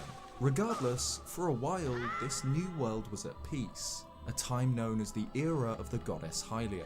Races such as the Gorons, Perella, Mogma, Kikwi, humans, even the technologically advanced ancient robots, all thrived under Hylia's care. And structures such as the Temple of Hylia, a palace featuring a gargantuan statue of the goddess, were raised during this era of prosperity. But this peace did not last. One dark day, the earth itself was torn asunder, and foul beings poured forth into the realm, demons, led by their king, known only as Demise, a being hell-bent on a single goal, taking the Triforce for himself and making the world his own. Demise's true origins are unknown, whether he appeared from another dimension, another time, or whether he was simply another creation of the Golden Goddesses is a mystery. Only his malevolent intentions are clear. Demise led his armies to war against the people of Hyrule and their goddess. The demons burned forests to ash and murdered without mercy, fueled by their maddening lust to seize the ultimate power. This war was unparalleled in scale and ferocity, and despite the goddess's divine powers, the armies defending the Triforce began to falter. During the darkest hour, Hylia was forced to evacuate the surviving humans and the Triforce itself, raising them into the skies, alongside the Temple of Hylia's statue of the goddess, before projecting a magical cloud barrier between land and sky, which put the sacred artifact out of Demise's immediate reach.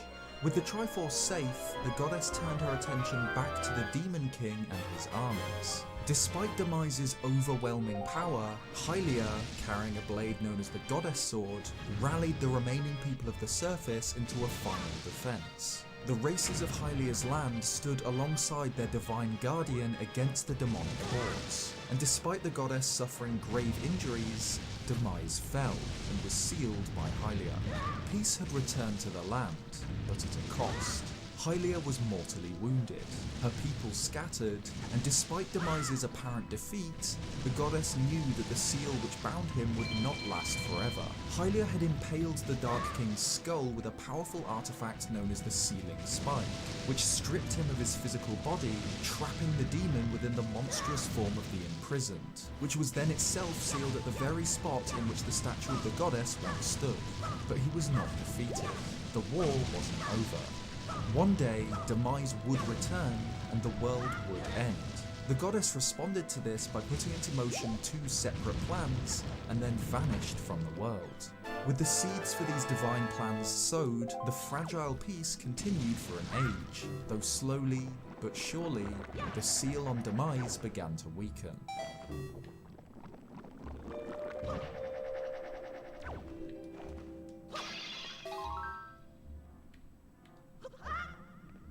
Centuries later, the islands raised into the heavens by Hylia have developed into small settlements above the clouds. The largest of these, of course, being Skyloft. A skyfaring civilization developed. There are pubs, shops, even the Knights Academy, a school which trains warriors, and Skyloft's people ride Loftwings to travel between islands. Loftwings are great, intelligent birds, and each Skyloftian is considered one half of a pair, bound to their bird for life. Among the people of the sky are Zelda, the daughter of the Academy's headmaster, Link, a young student, as well as Groose, Link's rival, a loud, obnoxious bully with an admittedly sick pompadour. There's a love triangle here. With Link an and admittedly Zelda are sick close friends, pompadour. bordering on something more, but Groose also likes Zelda and hates how close she is with Link. The game begins with Link dreaming. A strange, ethereal voice calls out to him, calling for him to awaken and play his role in a great destiny. An apparition of a dark beast appears to Link, the monstrous form we'll come to know as the Imprisoned. Link wakes up on the day of the Wings Ceremony, an annual event for the Knight Academy which celebrates both Hylia and an individual known as her chosen hero, a warrior said to have fought alongside the goddess in an ancient era. Zelda is chosen to play the role of the goddess Hylia, while a flying contest decides which student from the Knight Academy will play the role of the chosen hero. And obviously this ends up being Link, who's rewarded with a sailcloth. The sailcloth was said to have been gifted to the chosen hero by Hylia long ago, but this one was... Okay, so Zelda is just Hylia, right? Yes. If we're going to see Hylia as Zelda evacuating her kingdom again after Demise attacks from another dimension, the sealing dimension to take the skies, then what happens? Like what happened? Oh, yeah. Yes. Well, I don't think we'll see that, but another thing that was pointed out in the trailer was that we think Zelda goes back in time. And all the hieroglyphs on the ground are put there by Zelda to instruct Link where to go to destroy the bosses, to kill the Malice, to kill Ganondorf. Was handmade by Zelda herself. After the ceremony, the pair fly together on their Loftwings. The pair laugh and soar through the evening skies, but as Zelda is about to confess a secret, she's torn from the skies by a great tornado. Link is knocked unconscious and carried back to Skyloft by his Loftwing, but Zelda is gone. While unconscious, Link again falls into a strange dream. The mysterious voice, though no longer disembodied, tells him that it's his time to awaken, that he's vital to a mission of great importance. This ghost-like figure appears again on Skyloft, leading Link towards the statue of the goddess, where it reveals a secret entrance at its base. Inside the statue, Link confronts the Spectre, which reveals its identity as Fi, a creation of the goddess Hylia designed for a single purpose long ago, to live within the goddess sword, to aid a chosen hero on his journey. Fi explains that Zelda is still alive, that she, too, is a chosen individual fated to be part of this great mission. Link draws the goddess sword before Fi gifts him the Emerald Tablet, which, when placed into a pedestal, pierces the cloud barrier that separates the surface and the skies, allowing Link to begin his journey in the world below. As the winner of the Wings Ceremonies competition, therefore graduating, Link dons the traditional outfit of the Knights Academy in this year's colours, a familiar forest green. He grabs his Crimson Loftwing and sets forth on his adventure, plunging through the portal in the cloud barrier to the mysterious surface in search of Zelda. This is where the game's story truly begins.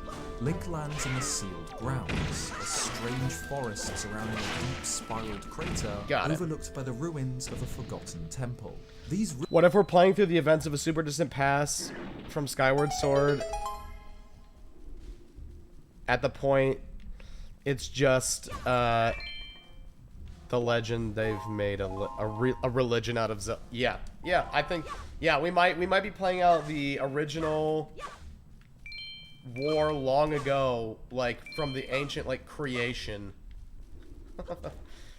Could be. Ruins are that of the Temple of Hylia, the shrine built in the ancient past while the goddess herself still walked the earth. The pit below it is the very same place in which Demise was sealed in the form of the imprisoned, and his dark energy bleeds out from the ceiling spike. In the ruins of the Temple of Hylia, now known as the Sealed Temple, Link meets a mysterious old woman who's hunched over, buried under a pointed cloak. She has an extraordinarily long braid in her hair, which is coiled around her head many times. The symbol on the back of her cloak is that of the Sheikah Eye, a strong hint towards her true identity. The old woman reveals that she is sat... This is probably underneath Hyrule Castle, right? The sealing grounds? Yes. Yeah.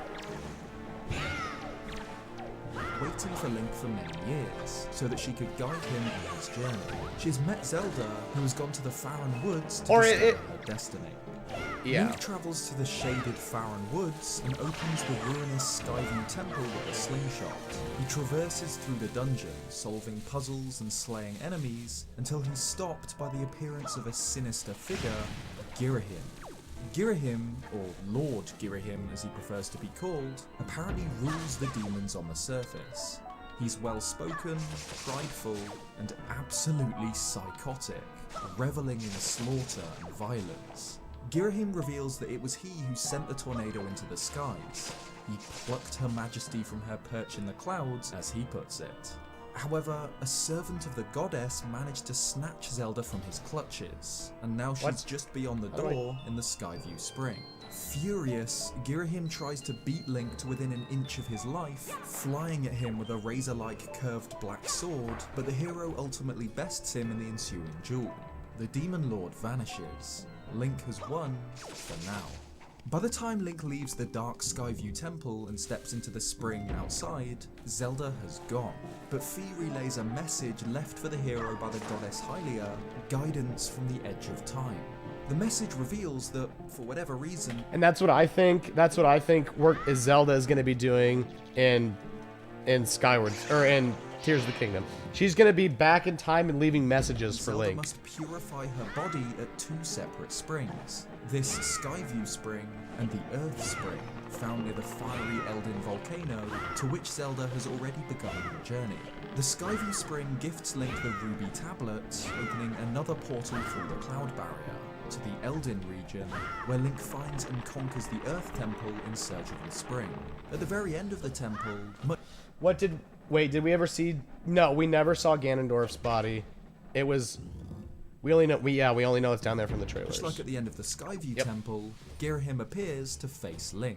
He explains that he'd heard that his minions had finally captured Zelda, and that he'd rushed to the temple only to find, to his fury, that the same servant of the goddess had snatched her from their grasp once again. We get a glimpse at Girahim's true goal here. He needs Zelda to somehow resurrect his master, who we'll learn later is Demise, the ancient demon king who challenged Hylia in the distant past. Girahim vanishes, but not before setting one of his minions on Link, the volcanic Skoldera, who dies, and Link heads through to the Earth Spring.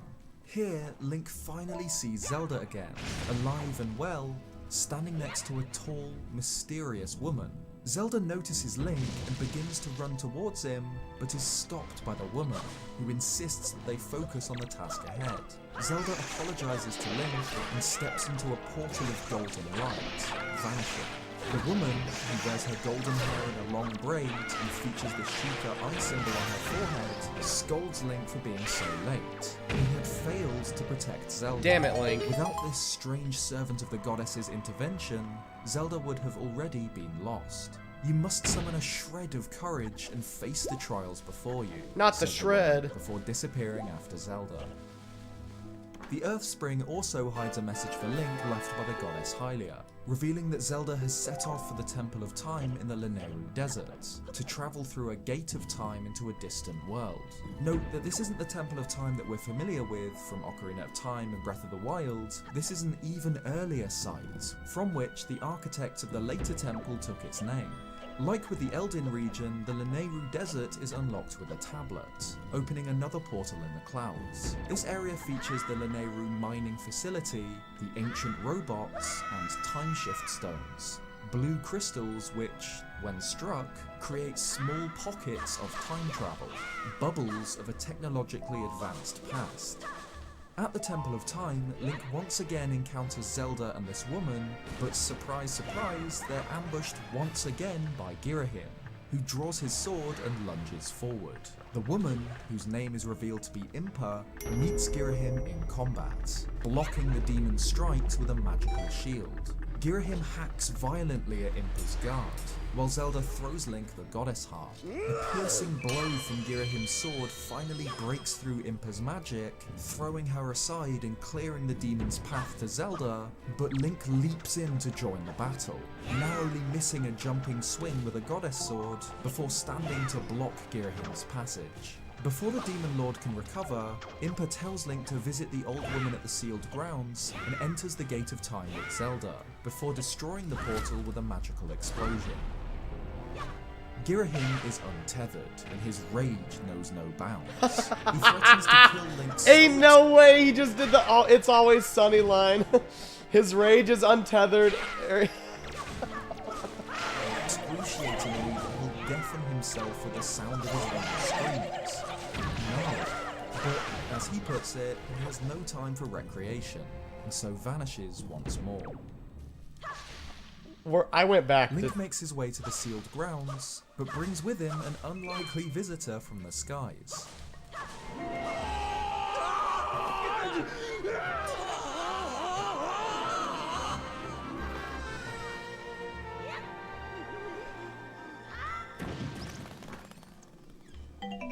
Now loose, Groose gives Link abuse, before realizing just where they are, the surface. A land below the clouds, a mere myth to the people from the skies. Groose, of course, decides to name this place Grooseland, and so sets off to find Zelda himself. In the sealed temple, the old woman reveals that Impa is a being sent forth by the goddess to aid Zelda in her quest, and that the pair of them are now out of reach, save for one single doorway.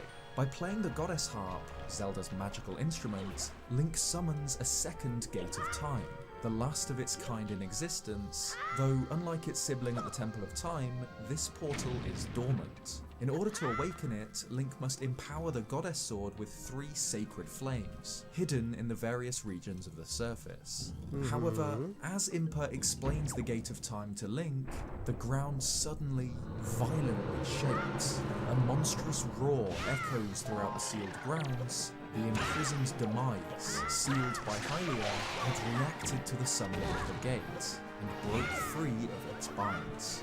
At the bottom of the pit, the imprisoned tears free into the world of the living, a colossal, scaled beast. Slowly but surely, the imprisoned makes its way up towards the sealed temple.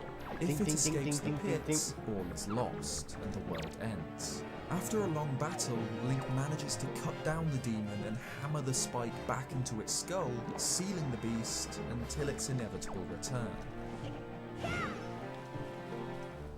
In order to learn the locations of the 3 sacred flames with which to imbue the goddess sword, Link enters the Thunderhead, a huge storm in the clouds above. The Thunderhead conceals the Isle of Songs, at which Fiel relay messages from Hylia to Link, revealing details about the sacred flames' locations and teaching him 3 harp songs. The messages explain that in order to obtain the flames, Oh my God, Link must please, earn bro. 3 sacred gifts, bestowed upon completion of 3 separate trials.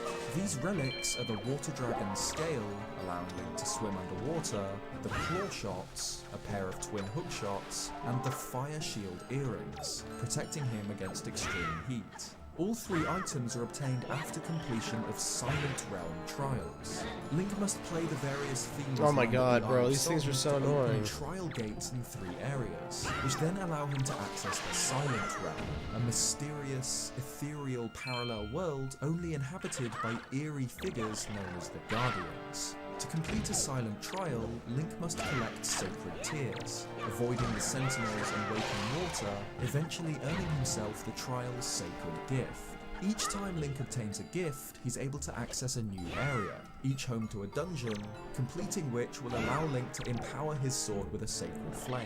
The Farron region features the Ancient System, which upgrades the Goddess Sword into the Goddess Longsword. The Lanayru region has the Sand Ship, which upgrades the blade into the Goddess White Sword, and the Elden region has the Fire Sanctuary, which finally transforms the blade into the legendary Master Sword, after a second encounter with Girahim. Link returns to the sealed grounds, now able to awaken the Gate of Time which lies dormant there, but a familiar foe reacts to the sacred power of Link's sword. The imprisoned breaks free once again. With the help of Bruce, who has built himself a weapon of mass destruction he calls the Grusinator, Link seals the beast, and the evil is suppressed once more. I love the Grusinator. Finally, Link is able to awaken the Gate of Time. Are you fucking kidding me? Loosing a skyward strike at the dormant block causes it to transform into a portal identical to that which Imp had destroyed at the Temple of Time. The gate opens, revealing row after row of churning cogs, like the mechanism of a great clock. The Gate of Time leads to the distant past, to a time in which the goddess Hylia has only just sealed away demise after the ancient battle for the Triforce, and has only just raised land into the skies to protect her people. Where Link now stands is the Temple of Hylia. Long before it would come to be known as the Sealed Temple, long before his own time. He stands now in the time of legends, shortly after a battle where gods and demons fought for the fate of the world. And it's here, in the distant past, where Link is finally reunited with Zelda, who explains the truth, her role in this story. Zelda tells that after sealing demise, Hylia set into motion 2 plans. The first was the creation of Fi, a spirit which would rest within the Goddess Sword, designed to assist a hero on his future journey to save the world from Demise's inevitable return. But there was a second plan. Hylia gave up her divinity, shed her immortal form, so that she could one day be reborn as a mortal. These plans were necessary for a reason. While the Triforce was designed by the ancient golden goddesses, it was designed only for use by mortals, to guide them and to aid in the prosperity of their land.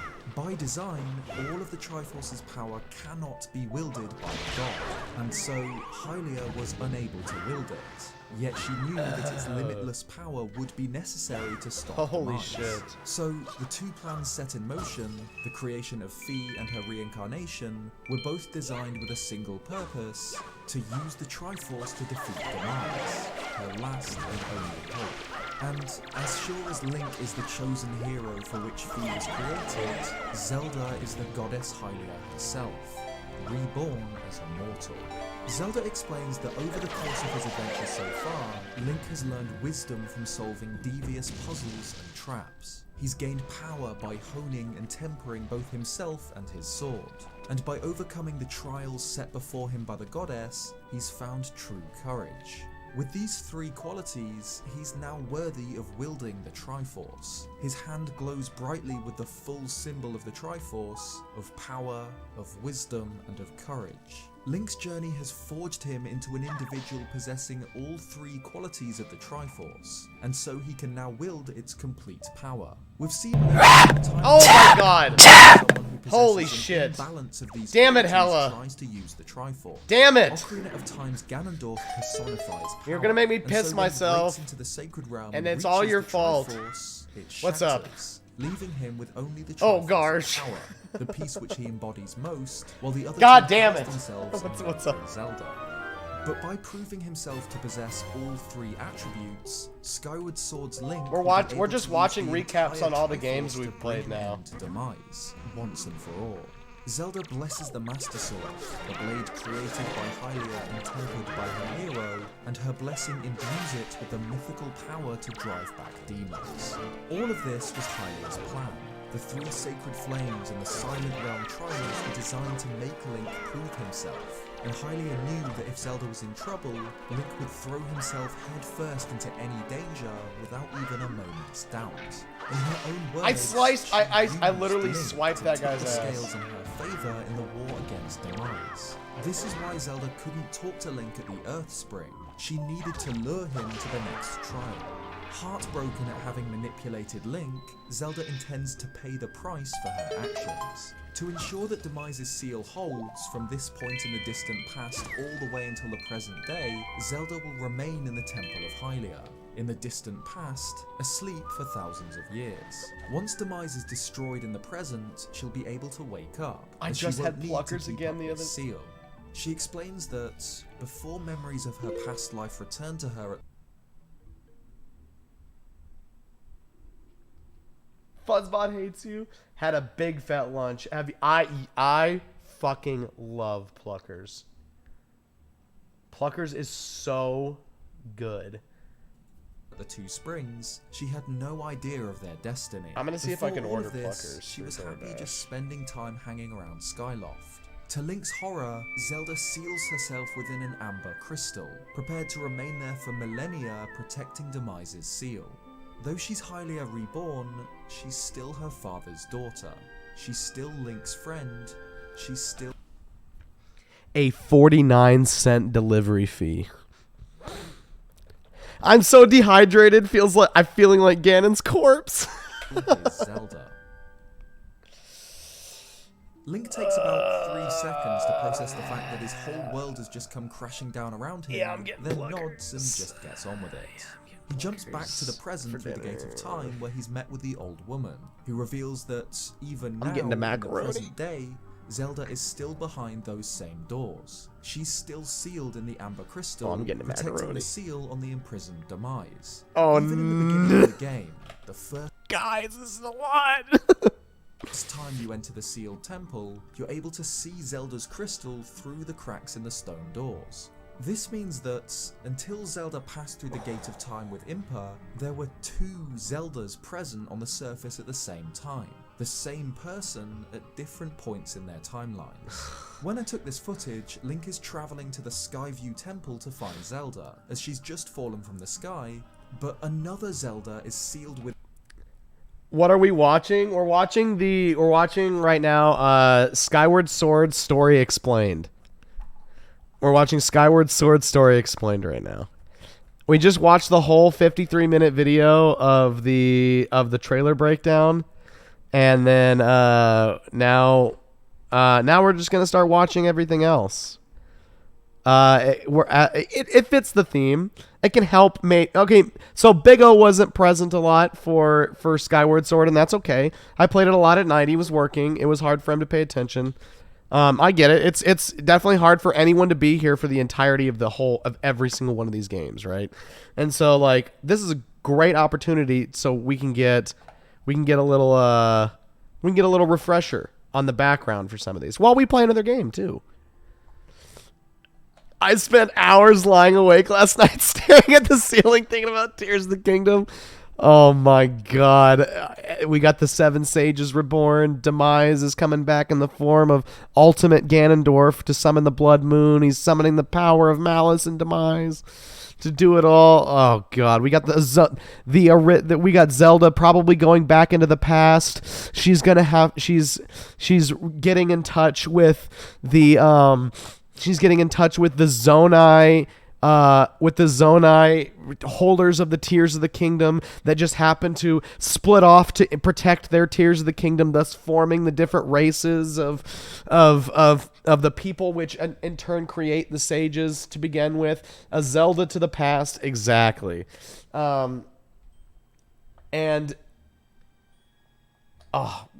This is the best. This is going to be the best. This is going to be the fucking best. Proud to say that I'm at the point where I don't need to consult ChatGPT as much for the error log. Nice. Nice. Big. See, it's teaching you. Where are you ordering food from? Pluckers. A Zelda to the past? 1000%.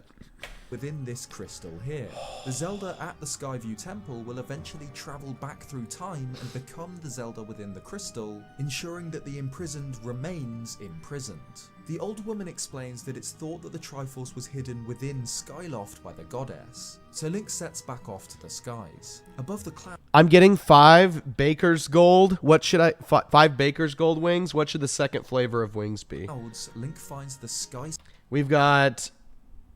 I'll read them all. Somebody tell me what sounds good. Bliss and vinegar, Cajun, chili lime, Dr. Pepper, fire in the hole, garlic parmesan, garlic sriracha, gochujang, gold rush, hallelujah, honey barbecue, hot buffalo, hot honey Bijan, Jamango jerk, lemon pepper, manganero, maple chipotle, buffalo medium, buffalo mild, no sauce, ranch, sesame, spicy barbecue, spicy garlic parmesan, spicy lemon pepper, spicy mandarin, spicy ranch, teriyaki, and vampire killer.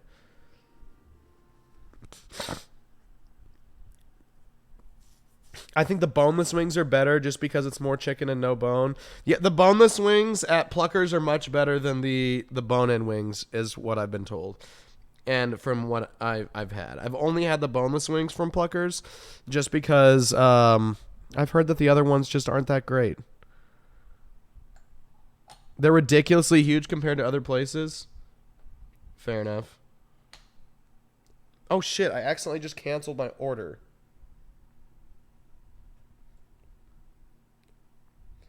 Yeah, I'm getting the macaroni ones tossed in Baker's Gold.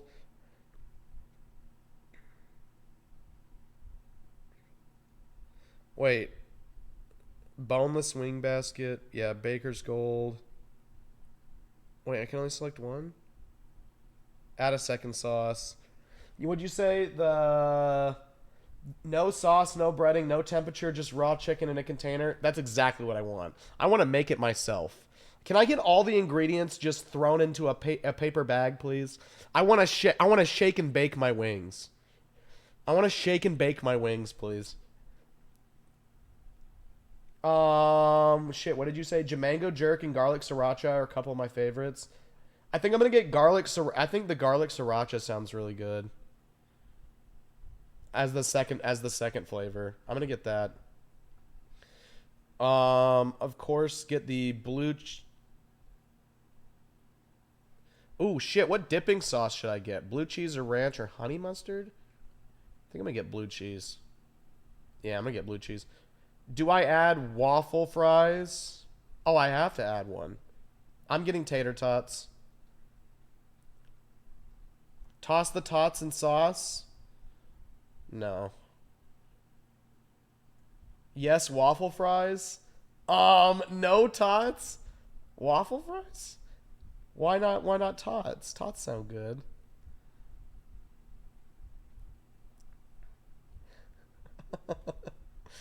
Okay, fine. I'll get the waffle fries. Tots are cool and trendy, though. It's just different potatoes. Should I toss the waffle fries? Wait, I can't toss the waffle fries in a sauce. But I can toss the tots in a sauce. Tots don't have a good... just don't have a good texture. Are you talking about tots in general or the tots from Pluckers? Because there is a difference. In general, I like tots though. I'll get tots. I'm getting tots.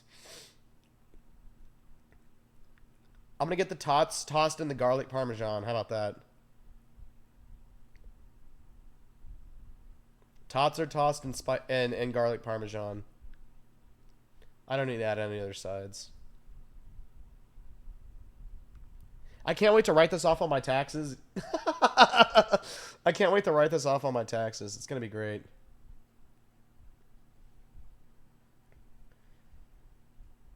I don't need any dessert either.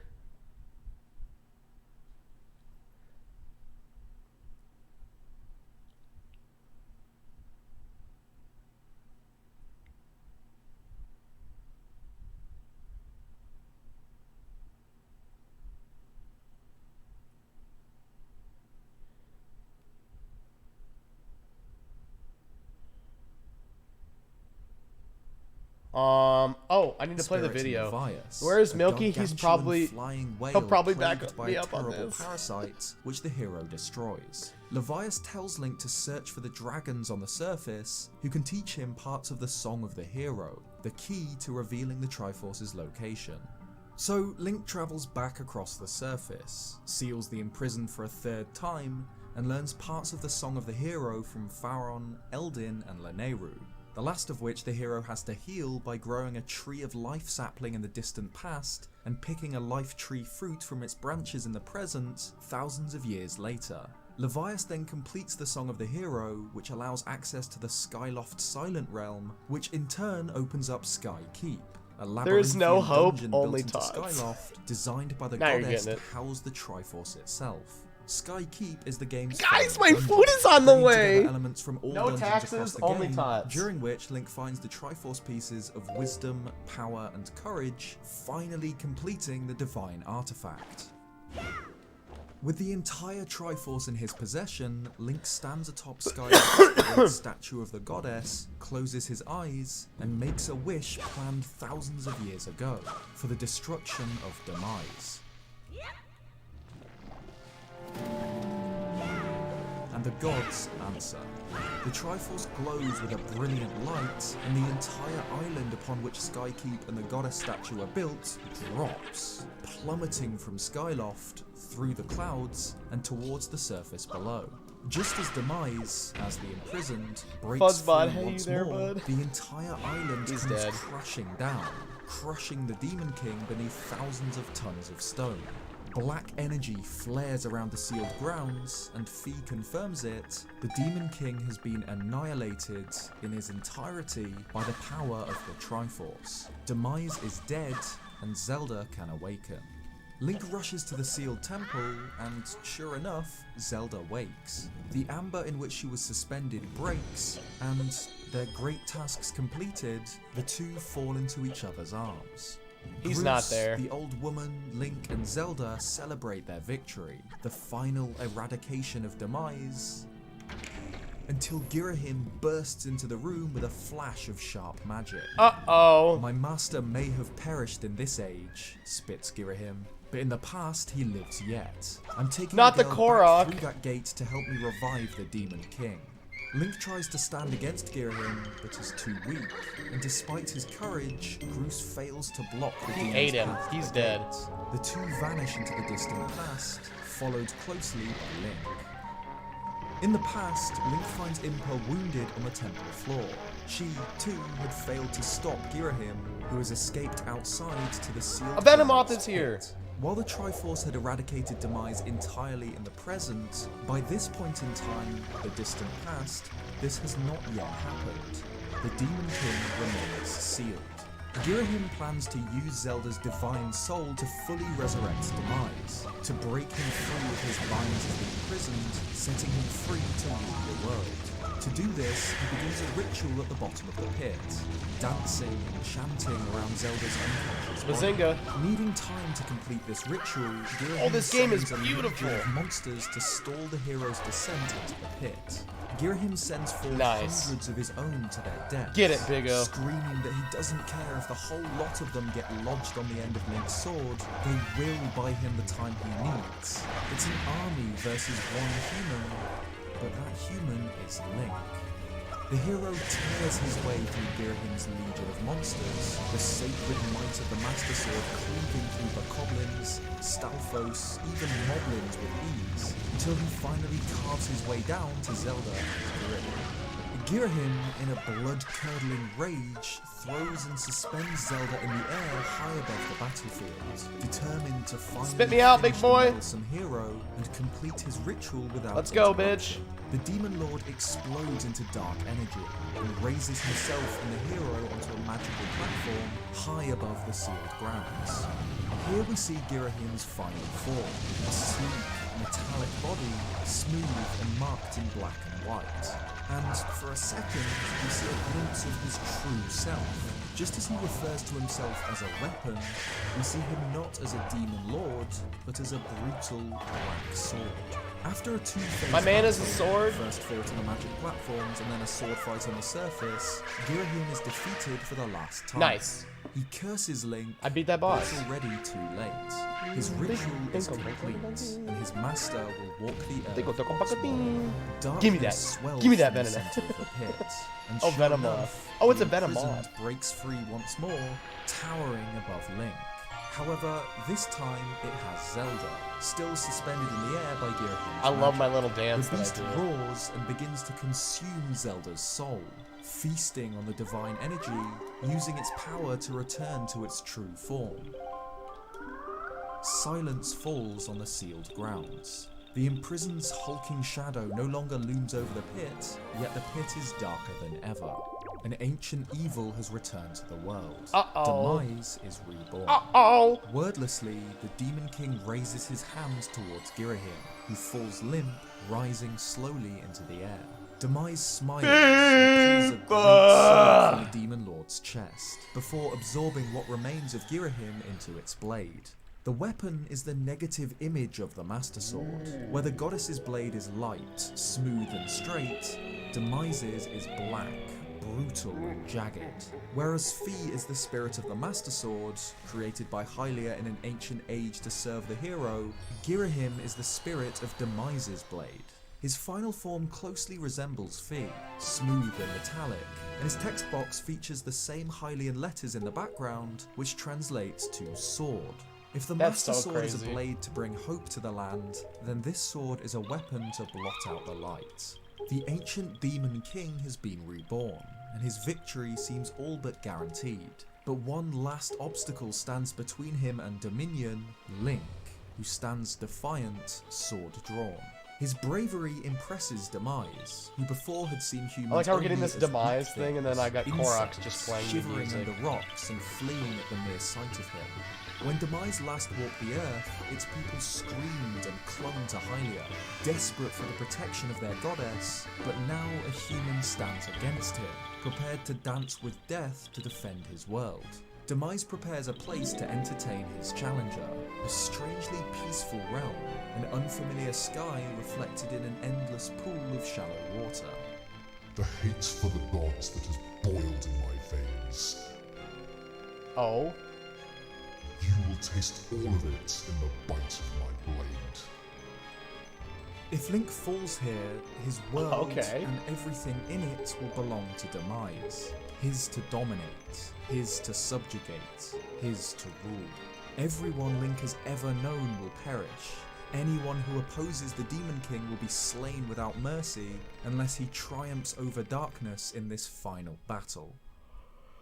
Demise swings his great sword with monstrous strength, but moves terrifyingly quickly for a being of his size. He lunges at the hero with violent swings and sharp punches, even calls down lightning and catches it, bringing the black blades to life with crackling blue energy.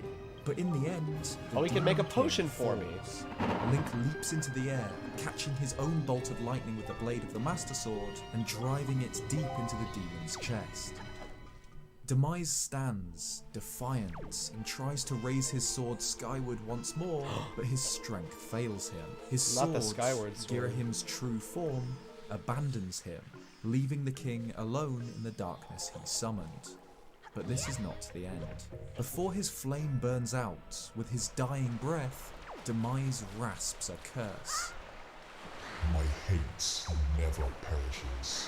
It is born anew in a cycle with no end. I will rise again. Those like you, those who share the blood of the goddess and the spirit of the hero, they are eternally bound to Oh, but this it's a heart curse. piece. Dear Beetroot, if you're reading this letter, it Incarnation means of you my poked him that hatred much. shall Yep. ever follow your kind, dooming them to wander a blood-soaked sea of darkness for all time. A heart piece.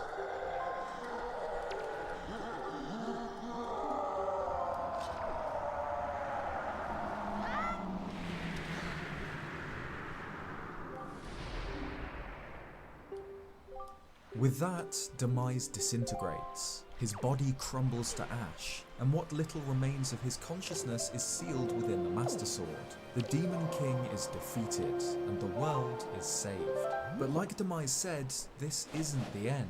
His curse defines the entire Zelda series. Demise is the source of demons, the origin of Hyrule's long history of bloodshed and torment. Fi describes him as having conquered time itself, and this seems to be true. As he claims, an incarnation of his hatred plagues Hyrule for all time. This incarnation is of course implied to be Ganon, though there are other villains in the series which could also have their roots in this curse. During Demise's speech at the beginning of the battle, Ganon's theme plays, and his flaming red hair was designed as a direct connection to Ganondorf's hair colour. Ganondorf is essentially Demise reborn, his hatred and his malice resurfaced.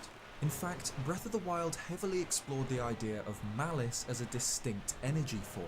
It's the energy of the Calamity Ganon, and it creates and powers its minions, it causes the Blood Moon, it's the substance from which the Blight, the Calamity, and Dark Beast Ganon itself are formed. In the original Japanese version of Skyward Sword, Demise claims that his hatred and malice will follow Link and Zelda for all time, using the exact same kanji as the subtitle for Dark Beast Ganon, Hatred and Malice Incarnate. So it's possible that Demise is the ancient origin of malice, an idea we see explored in small ways in Skyward Sword, such as the energy powering Koloktos or the evil crystals obtained from some enemies. It's possible that Ganondorf would have been born regardless of this curse, as the king of the Gerudo shortly before Ocarina of Time, but his descent into madness, his burning lust for the Triforce, and his subsequent transformation into a beast bent on bringing Hyrule to its knees was because he was Demise's hatred and malice reborn. Which makes you wonder, will Hyrule's torment ever end? Even if Ganondorf is defeated in Breath of the Wild's sequel, and the Calamity finally brought to an end, Demise's curse would suggest that, inevitably, darkness will return to Hyrule. It's the beginning of Zelda's cyclical history of evil and hope, darkness and light. But for the time being, Demise has been eradicated, and the world is at peace. Link, Zelda, Groose and Impa reunite in the Temple of Hylia, their war finally over. Link lays the Master Sword to rest, as the last remnants of Demise are slowly decaying within, leading to an emotional farewell with Fi. The spirit explains that, while she was created simply to carry out one purpose, as a tool built by the goddess, over the course of their journey she's come to consider the time spent with Link among the most precious data she has on record.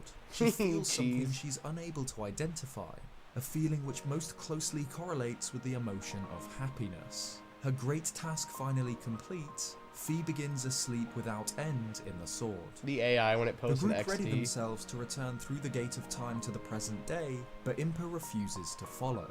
She explains that she is a being of this age, and was instructed by Hylia to travel through the gate to assist Zelda. Her role fulfilled, she must now remain in the past to watch over the Master Sword. Zelda gives Impa one of her bracelets, and the heroes return to the present, where they're met with a familiar face, the old woman of the sealed temple. Immediately after leaving Impa in the past, the truth is clear. The old woman isn't some mysterious hermit, she is Impa, after having waited in the temple since the distant past. For the three who passed through the Gate of Time, mere moments have passed since they talked with the Sheikah, but for the old woman it has been centuries. Impa smiles, telling Zelda she said they'd meet again, before fading away, finally at peace. Much in the same way that Sheikah monks I would always vanish make the after boat Link jump when completes I their trial. Impa leaves behind only a bracelet. It makes it go faster. The same one given to her in the distant past by Zelda, many years ago. Behind her lies the Master Sword, still in its pedestal, at rest until the next time it is needed. During the game's end credits, we see a few extra scenes. First, a sequence showing Zelda's journey on the surface, immediately following her having been knocked down by the tornado. She wakes on the hard ground near the sealed temple, where she's guided by the old Impa, and travels to purify herself in the waters of the Skyview Spring. She then attempts to sneak into the Earth Temple and its spring, but is captured by the Bokoblins and imprisoned within the dungeon.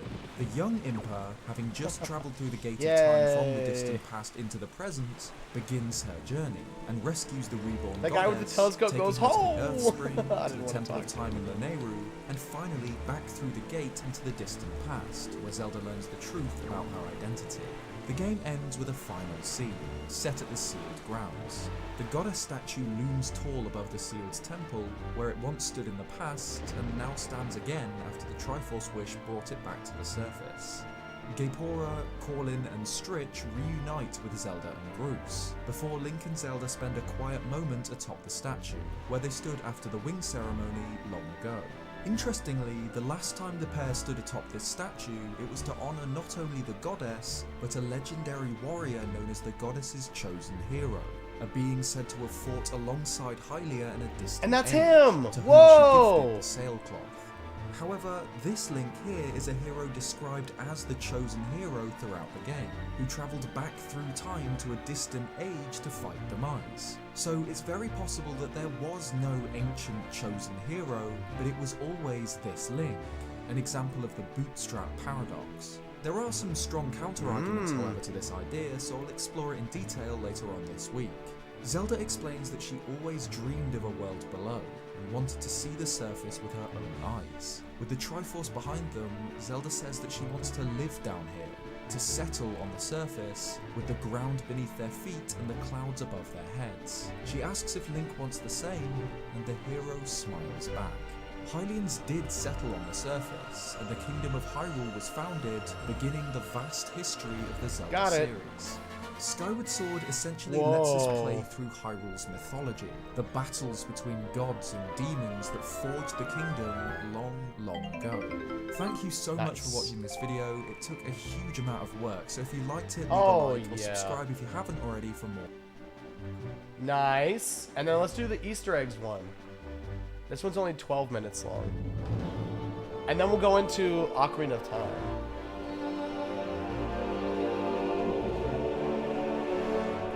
I would kill for a Hylia and original hero game. Skyward That Sword would be was really released cool. to celebrate the 25th anniversary of the Zelda series, telling the origin story of That the would be cyclical really nature of cool. the timeline, the forging of the Master Sword, the relationship between the first Link and Zelda, and the birth of a curse which would eventually manifest as the series' most iconic villain, Ganon. Because it's the series' origin story, Skyward Sword features a massive amount of Easter eggs and references to other games in the series. Some of these are well known, like how the game's main theme, the Ballad of the Goddess, is actually just Zelda's lullaby in reverse. Are you serious? Or that the 25th anniversary of the Knights Academy is an obvious nod to Skyward Sword releasing on the 25th anniversary of the Zelda series. No. However, there are a few interesting, lesser-known Easter eggs and references during Skyward Sword. I did not know that. So, let's have a look through this adventure, from the islands among the clouds to the wild, forgotten surface. Let's start with a couple of the better-known Easter eggs, both found on the peaceful floating town of Skyloft. Inside the Knight Academy, an establishment which trains the youth of the skies, there are a few nods to previous Zelda games. My favourite, even if it is quite well known, is found within Zelda's room, which is locked. However, once Link obtains the claw shots, he's able to access the chimney of the Academy, leading to a crawl space in the ceiling, through which Link can find his way into Zelda's bedroom. In addition to a few other interesting things, there's a knitted Tingle doll. Tingle, of course, doesn't appear in Skyward Sword, but this is a great nod to an iconic Zelda character. The headmaster of the Knight Academy, Gaepora, is Zelda's father, a scholarly old man who bears a resemblance to another Zelda character, Rauru, the Sage of Light and architect of the Temple of Time. Gaepora's outfit, as well as stern brow, obviously resemble not only Rauru, but his alternate form, the owl Gaepora Gabor, for whom he is named. Maybe Big O's right. Maybe we were right originally. Maybe that is Rauru. Maybe the beast guy, the Zonai Link, Maybe that's just because he's got the horns, right? Wait, Raru's the owl? What? I guess so. What if it's, I mean, it looks very similar. So what if they bring him back like that? Just a thought. He's got the same eyes. This connection is referenced with how Gaepora laughs. Hoo, like an owl. Elsewhere in the sky, we have a far more obscure reference found in one of my favourite locations in the game, the Lumpy Pumpkin, a bar serving pumpkin soup and a popular spot for bird riders to rest and meet. Link is forced to work at the pumpkin after he breaks the expensive chandelier to nick the piece of heart atop it, preparing and delivering soup as well as playing his harp. The bar's regulars are Pum, the owner, and Kina, his daughter, as well as I hate Keat that game. and Rusta.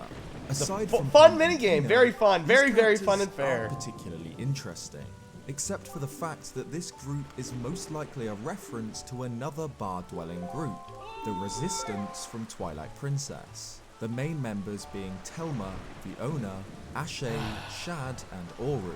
The Resistance are a group who work to restore peace to Hyrule, and their likenesses are mirrored in the Lumpy Pumpkin's regulars. Pum and Telma are the bartenders with a top-knot hairstyle. Kina and Ashe are young girls with black hair styled in similar ways, especially the unique fringe. Rusta and Oru are old men with beards and grey hair and a point and widow's peak. And finally, Keat and Shad are young men with a curl of hair on their foreheads, both being somewhat shy. That's Skyward kinda cool. Sword's soundtrack, while sometimes forgettable in parts such as many of its boss themes, nonetheless features some of Shad! the It's greatest Shad, songs in yeah. the series. Fee's Farewell, Skyloft, Coloctus, Farron Woods, and so many others. And like with the main theme of the game, Ballad of the Goddess, many songs in the soundtrack actually hide references to previous Zelda themes. The Song of the Hero, for example, is of course a version of the Overworld theme from the first Zelda game, as you'd expect for what is essentially Link's theme. However, in the harp version of the song, played on Skyloft to open the final Silent Realm, we can hear some familiar notes.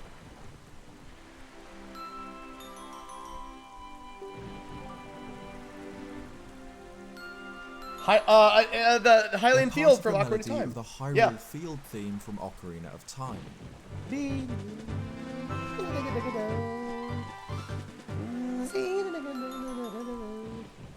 Similarly, another classic Zelda song can be heard on a different island, the Bamboo Island, a tiny place featuring a swordplay minigame, slicing a bamboo stalk as many times as possible love that before it game. falls. The island's main theme is one of my all-time favourite Zelda songs, a beautifully calming theme akin to Twilight Princess's Lake Hylia or Ocarina's Lon Lon Ranch. But it's not the island's main theme we're looking at, it's the minigame theme itself. The very beginning of the theme, as well as the underlying piano notes, might sound familiar. Half of the run was spent on Bamboo Island. They're the very same used in the SNES title's minigame theme, used in the Guessing House game.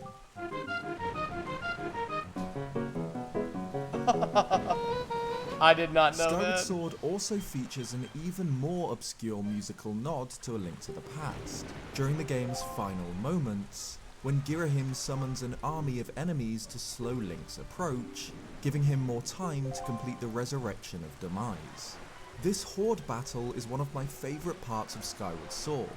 By this point, Link is truly the hero, an unstoppable machine, and it's clear that even the Demon Lord Girahim is afraid, shouting at his minions that he does not care if the whole lot of them get lodged on the end of Link's blade, that they should not fear the hero, but fear his wrath should they fail. It's easy to miss in the chaos of this slaughter, but the Bokoblins hide a neat reference. Their horns, which usually blare out with the sound you'd expect, now play these notes. The very same played by the flute in A Link to the Past, What? which allows Link to warp around the world. Oh, what? It's a neat little Easter egg which is really easily missed. What the fuck? After Link shreds through the army, he arrives at the center of the sealed grounds to face Girahim, breaking even the Demon Lord's final, furious attempt to stop him. However, it was too late, and the resurrection of Demise was complete. The Demon King steps forth once more into the big world yawn, of the living, Olive, huh? only to be met with something he thought big yawn, impossible. Olive. A mere mortal, standing defiant, refusing him entry into the world. Amused by Link's courage, Demise agrees to prepare a place for a final battle, a mystical plane of reality with clear blue skies and waters. The music which plays during Demise's speech starts out airy and ambient, before erupting into slow building low notes. With a swipe of his hand, Demise pollutes the skies into a cloudy grey, and a familiar theme begins to play. Faintly in the background, rising organ music in series of 4 notes.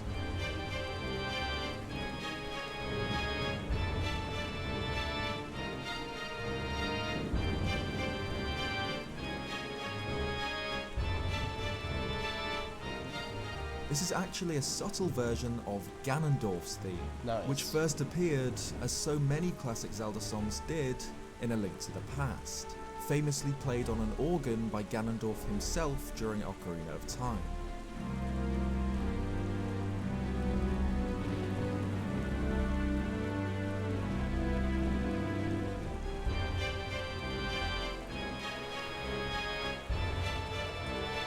Nice. Demise is the ancient origin of Ganondorf's malice, and is already covered in Ganondorf references, like a literal head of flaming red hair instead of Ganondorf's bright red Gerudo locks, and a scar from the ceiling spike on his forehead, where Ganondorf's jewel, and later his Master Sword wound, would appear. So it's brilliant to hear Ganondorf's theme play subtly during the confrontation with Demise. Like previous Zelda games, Skyward Sword features 3 elemental spirits, emissaries of the goddess like the Wind Waker's I'm about to go Great find Deku Jaboon Tree, right now. Valu and Jaboon. Though in this case, they're the dragons Faron, Eldin and Lanayru. The latter, a fatherly being with a beard of clouds, first appears as just a skeleton, a result of his illness in the past, which requires a life tree fruit to recover from.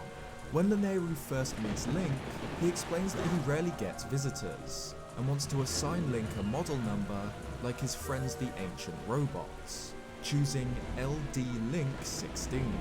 LD is the prefix of all ancient robot serial numbers, likely standing for Lanayru Desert, though interestingly they exist before the Lanayru region became a desert. Either way, the 16 part of Link's model number is probably a fourth wall-breaking reference to Skyward Sword being the 16th main series Zelda game. Oh my god! So while he's not the 16th Link, Skyward Sword is the 16th Link adventure. Holy shit. We ended the Wind Waker and Twilight Princess Easter egg videos in the same way. The ability to beat bosses with strange items. These all of course reference A Link to the Past's Aghanim fight, where Link could reflect the wizard's magic with the bug net. This of course has since become a running gag throughout the series, notable examples being the ability to play most Dead Man's volleys with just an empty bottle, but also the ability to distract Ganondorf during the final Excuse me? Battle of Twilight Princess with the fishing rod. That's what he was talking about! Well, Skyward Sword doesn't disappoint in this regard. During the Demise fight, Link can use the bug net, which will temporarily distract the King of Demons.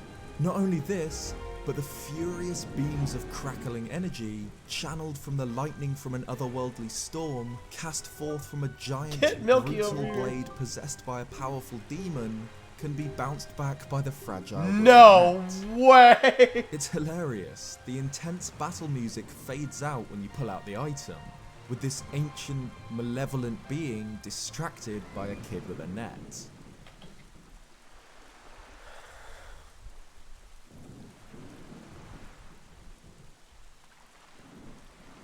I could have... Thanks for watching this video. Are there any of your favourite...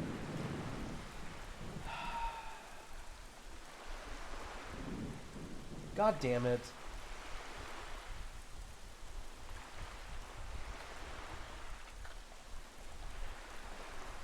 I thought he made the fishing pole thing up. Let's watch a couple Ocarina of Time videos. 100 lore secrets and story secrets in Ocarina of Time. Deal. We tried to tell you.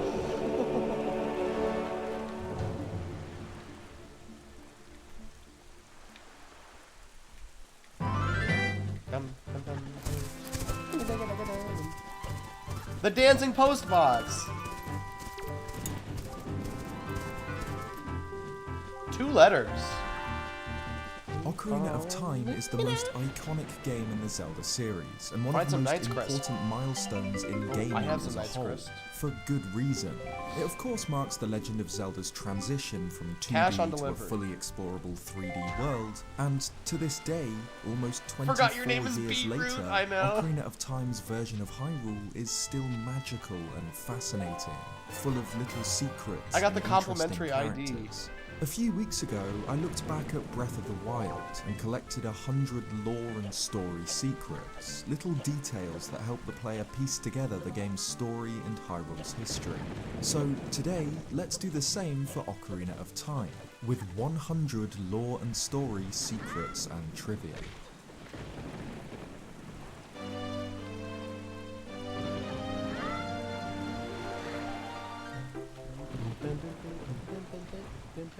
In order to answer the Deku Tree's call for help, Link needs to find himself a sword and shield, and in a hidden area behind the village, Where's we your can find tunic? the Kokiri sword, a short blade fit for a child. We're not told don't the history know. of the sword. I am over here turning Super Saiyan and shit. Going further beyond on this shit. Recently got back into DBZ Xenoverse 2. What's up, Occupied? How's it going, brother? I need to show this. The Kokiri. But despite the sword, the most powerful melee weapon in the Kokiri forest is actually just a stick. Some Deku sticks are the cut stalks of Deku Babas, but according to the The complimentary ID given by Beetle is just so he can compliment me? Kokiri shop, I can't fucking the ones believe sold that. there are branches gathered from the Great Deku Tree. According to the official player's Go fuck guide, yourself. the Deku shield has a similar origin. It's carved from the Deku Tree's bark. Though Link was born a Hylian, he grows up alongside the Kokiri, a magical race of forest children. According to one, the Kokiri were given life What's by a the Deku bonsai? Tree. It's the The Sudowoodo forest guardian pre-evolution. deity It's a was baby poisoned Pokemon. by Ganondorf when he refused to give up the Kokiri Emerald. And though Link purges the parasitic evil living inside its trunk, the Deku Tree dies shortly afterwards. But not forever. After the Forest Temple, Link meets the Deku Tree Sprout, who goes on to become the great Deku Tree seen in the Wind Waker. If a Kokiri leaves My the Dasher picked up my forest, order. they My will food's on the die way. because they leave the protection of the Deku Tree. However, at the end of the game, we see Kokiri at Lon Lon I didn't Ranch, understand anything you and just said. according to the game's cinema scene director, this is because I don't Link has know. purged the forest of evil, and the Deku Tree Sprout's range of protection has expanded. The Kokiri forest is referred to by the Deku Tree as the source of life, and also as a barrier that deters outsiders and maintains the order of the world. Perhaps there's something dangerous out beyond the forest, which serves to defend Hyrule against outsiders. There's a more sinister He's a side very to the silly Lost little guy. Woods too. Fado notes that everyone who gets lost in the forest becomes a Stalfos, except for children, which Navi suggests become Skull Kids. A Skull Kid in the Lost Woods can be taught Saria's song, and it's implied that this is the same Skull Kid that goes on to terrorize Termina in Majora's Mask. He mentions that Link has the same smell as a fairy Fuzza kid forgot who about taught the him a bomb song in shop. the Holy woods. poop. It Yeah, I appears did. that Link is somewhat No, wait, this is where I'm prophetic. supposed to He go. dreams of Zelda's escape from Ganondorf. This is explained See? by the Deku Tree, who says that as the servants of evil gather strength, those sensitive to it suffer nightmares. It's not our fault. We On absolutely the gotta trunk have of Link's bombs. treehouse, we can find a carving Oh! showing what appears to be Link battling a dinosaur-like monster, perhaps a depiction of another prophetic vision. Princess Zelda has prophetic dreams too. She claims that she dreamed that dark clouds covered Hyrule until a ray of that light Mickey Mouse shone being from the oh forest boy! and lit up the ground, obviously symbolizing Link's journey from Kokiri Forest. Her visions aren't a secret either. Even common folk in Castletown know about her And presto, prophetic he dreams. spills the beans. Bomb flowers are native to Death Mountain and can only be lifted by someone with Goron-like strength.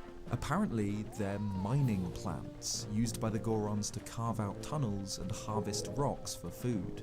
But they're not only used by the Gorons, they're traded. A Goron in the Castletown Bazaar notes that he's there to sell bombs, likely having just delivered a shipment to the store. According to the Goron Link, the son of Darunia named after the hero of time, there was once a legendary Goron hero who used the Megaton hammer to defeat Volvagia. It's Big O! Gorons survive on a diet of rocks. The most nutritious and delicious rocks are found in Dodongo's cavern, and the Gorons have become so fussy that they won't eat rocks from anywhere else. Once Ganondorf blocks Dodongo's cavern and the Gorons begin to starve, Darunia had to hide the Goron's ruby out of fear that someone would eat it.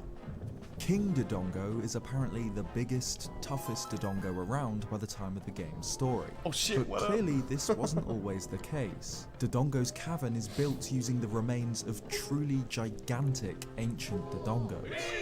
Medi-Goron is a huge Goron found in one of the tunnels of Goron City, and he's the younger brother of Big Goron, who's too enormous to fit inside the mountain at all, and can be found on the summit. Both Medi-Goron and Big Goron are smiths, but the smaller of the two lacks foresight. His magnum opus, the giant's knife, breaks after only a few hits. His inability to plan ahead is noted Barnacle was by the a gossip password. stone, which claims that he Big didn't O, you really little think about brother. his own size when carving out his shop. On the other hand, Big Goron's work, the Big Goron sword, doesn't break. However, during the trading quest required to obtain it, Link takes the broken Goron sword off the head carpenter. It looks like Medi-Goron's giant's knife, and obviously is broken, but according to Big Goron, this broken sword is his work, so perhaps he wasn't always as great a blacksmith. Spectacle Rock is a classic recurring Zelda location. Look at Ever all of since these the rupees. original, it's appeared in I'm just almost stealing them every from this single guy. game in the series in some form. Twin rocks that look like a pair of spectacles. Well, though it goes unnamed, Spectacle Rock is found in Ocarina of Time's Hyrule too. The Fire Temple is actually built into twin rocks in the Death Mountain crater. What? Lon Lon Ranch sits in the center of Hyrule Field, owned by Talon and his daughter Malon, who can be found in the horse pen singing Epona's song, which seems to resonate with animals. It tames and Booba calls rock. Epona and can be played to cows in return for milk. The song was apparently composed by Malon's late mother. We don't know much about who Malon's mother was, but if Link speaks to Talon while wearing either the Gerudo or Goron masks, he'll comment that it reminds him of his wife. According to a gossip stone, Malon waits for a knight in shining armor to take her away. After Link awakens from his 7-year slumber, sucks, she's gonna be waiting Ingo is forever. now in charge of Lon Lon Ranch. He mentions that he planned to give Epona as a gift to Ganondorf, Lil but Go, couldn't Lil manage her Goron. with nature. Decorating the Hyrule Castle Not the gardens logo. just outside Zelda's courtyard are statues, one of a man in robes and another depicting a figure in armor, though we're never told who they are. Some Hyrulean soldiers take their job more seriously than others. The guard at the gate can be bribed to allow Link through, but another will try to kill him should he shoot the window in Zelda's courtyard by throwing a bomb in his direction. The reason Hyrule Castle has such tight Wait, throwing a what? bomb, another will try. The guard at the gate can be bribed to allow Link through, but another will try to kill him should he shoot the window in What? Zelda's courtyard by throwing a bomb in his direction. What? The reason Hyrule Castle has such tight security in the first place was because one of the juggling twins snuck in to try and see Princess Zelda. If Link explores the back alleys of Castletown Not the just juggling after twins. Zelda and Impa flee from Ganondorf, he can find a soldier lying on the ground. He claims that he tried to stop Ganondorf and his men from chasing the princess, but failed. And after he finishes talking, he stops moving. In the original fucking version dies. of the game, just outside of Ganon's castle, Link can find the skeleton of a horned monster. Oh. And in the 3D version, it's made clear what happened to it. The helmet and shield of a Hylian soldier lie in the dirt alongside the remains, though it seems the Hylian got the better of it. A spear is buried in the skull's empty eye socket. Whoa. There's evidence of another huge beast. A massive claw mark Whoa. can be found on a tree on Lake Hylia's central island, but there's no sign of whatever monster caused it. What? According to the dancing couple in the market, the King of Hyrule is considered fairly handsome. According to a man in Castletown, Hylians have long pointed ears so they can hear the voices of the gods. Though he's huge and muscular, the owner of the shooting gallery is no stranger to a temper tantrum. If Link starts a game but doesn't shoot, the owner gets offended. He won't let Link play again unless he exits and re-enters the room and won't look him in the eye. Wait, what? Link play again at a game but doesn't shoot, the owner gets offended. He won't let Link play again unless he exits and re-enters the room and won't look him in the eye. That's Ocarina very of Time funny. takes place not long after a bloody civil war, one that ended in the unification of Hyrule under the royal family. The Deku Tree Sprout informs Link that it was during this terrible conflict that a Hylian mother fled the fires of war to seek refuge for her son in the Kokiri Forest, leaving a baby Link under the Deku Tree's protection. A man in Castletown describes the Sheikah as the shadows of the Hylians, and that they swore allegiance to the royal family. Since the civil war ended, however, the Sheikah have vanished. What the A fuck? gossip How did I stone get up? mentions that many believe them to have died out, save for one, rumoured to live in Hyrule Castle.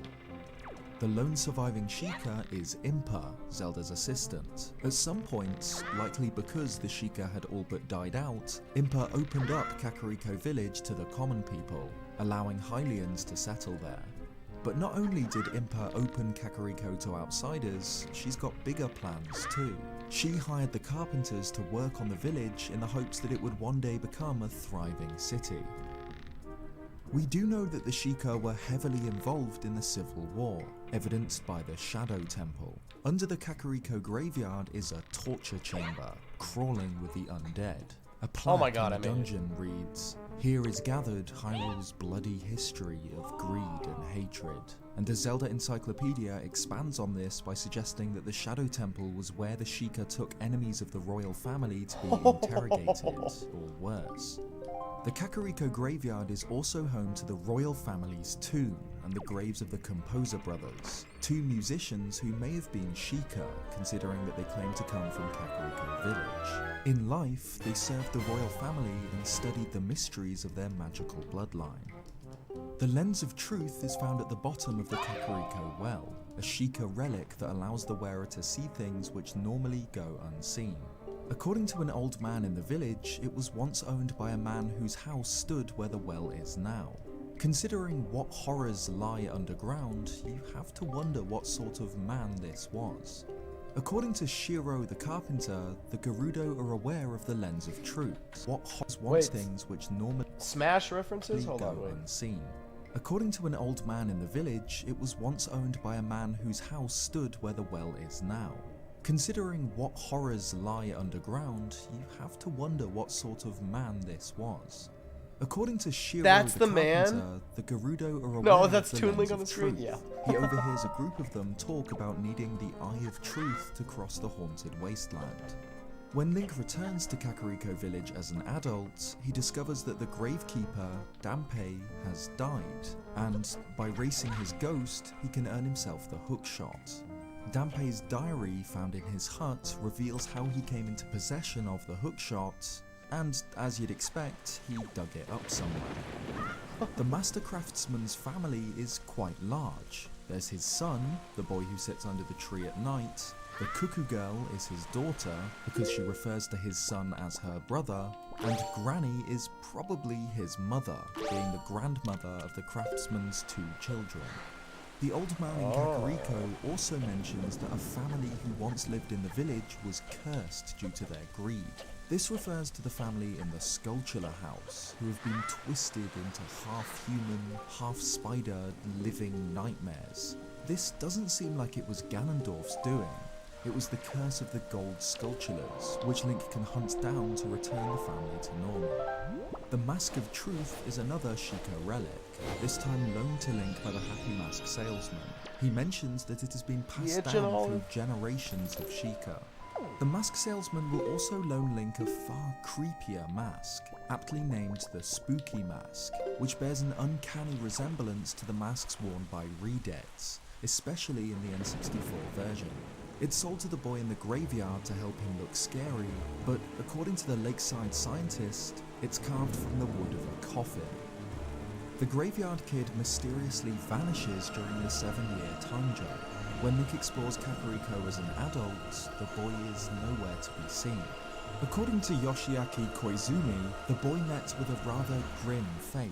He wandered into the Lost Woods in search of his family and got lost. As with all... why not get the speed sale? Oh yeah, I guess I can go to the auction house and get that. That's probably well worth it. I do have a shitload of rupees now.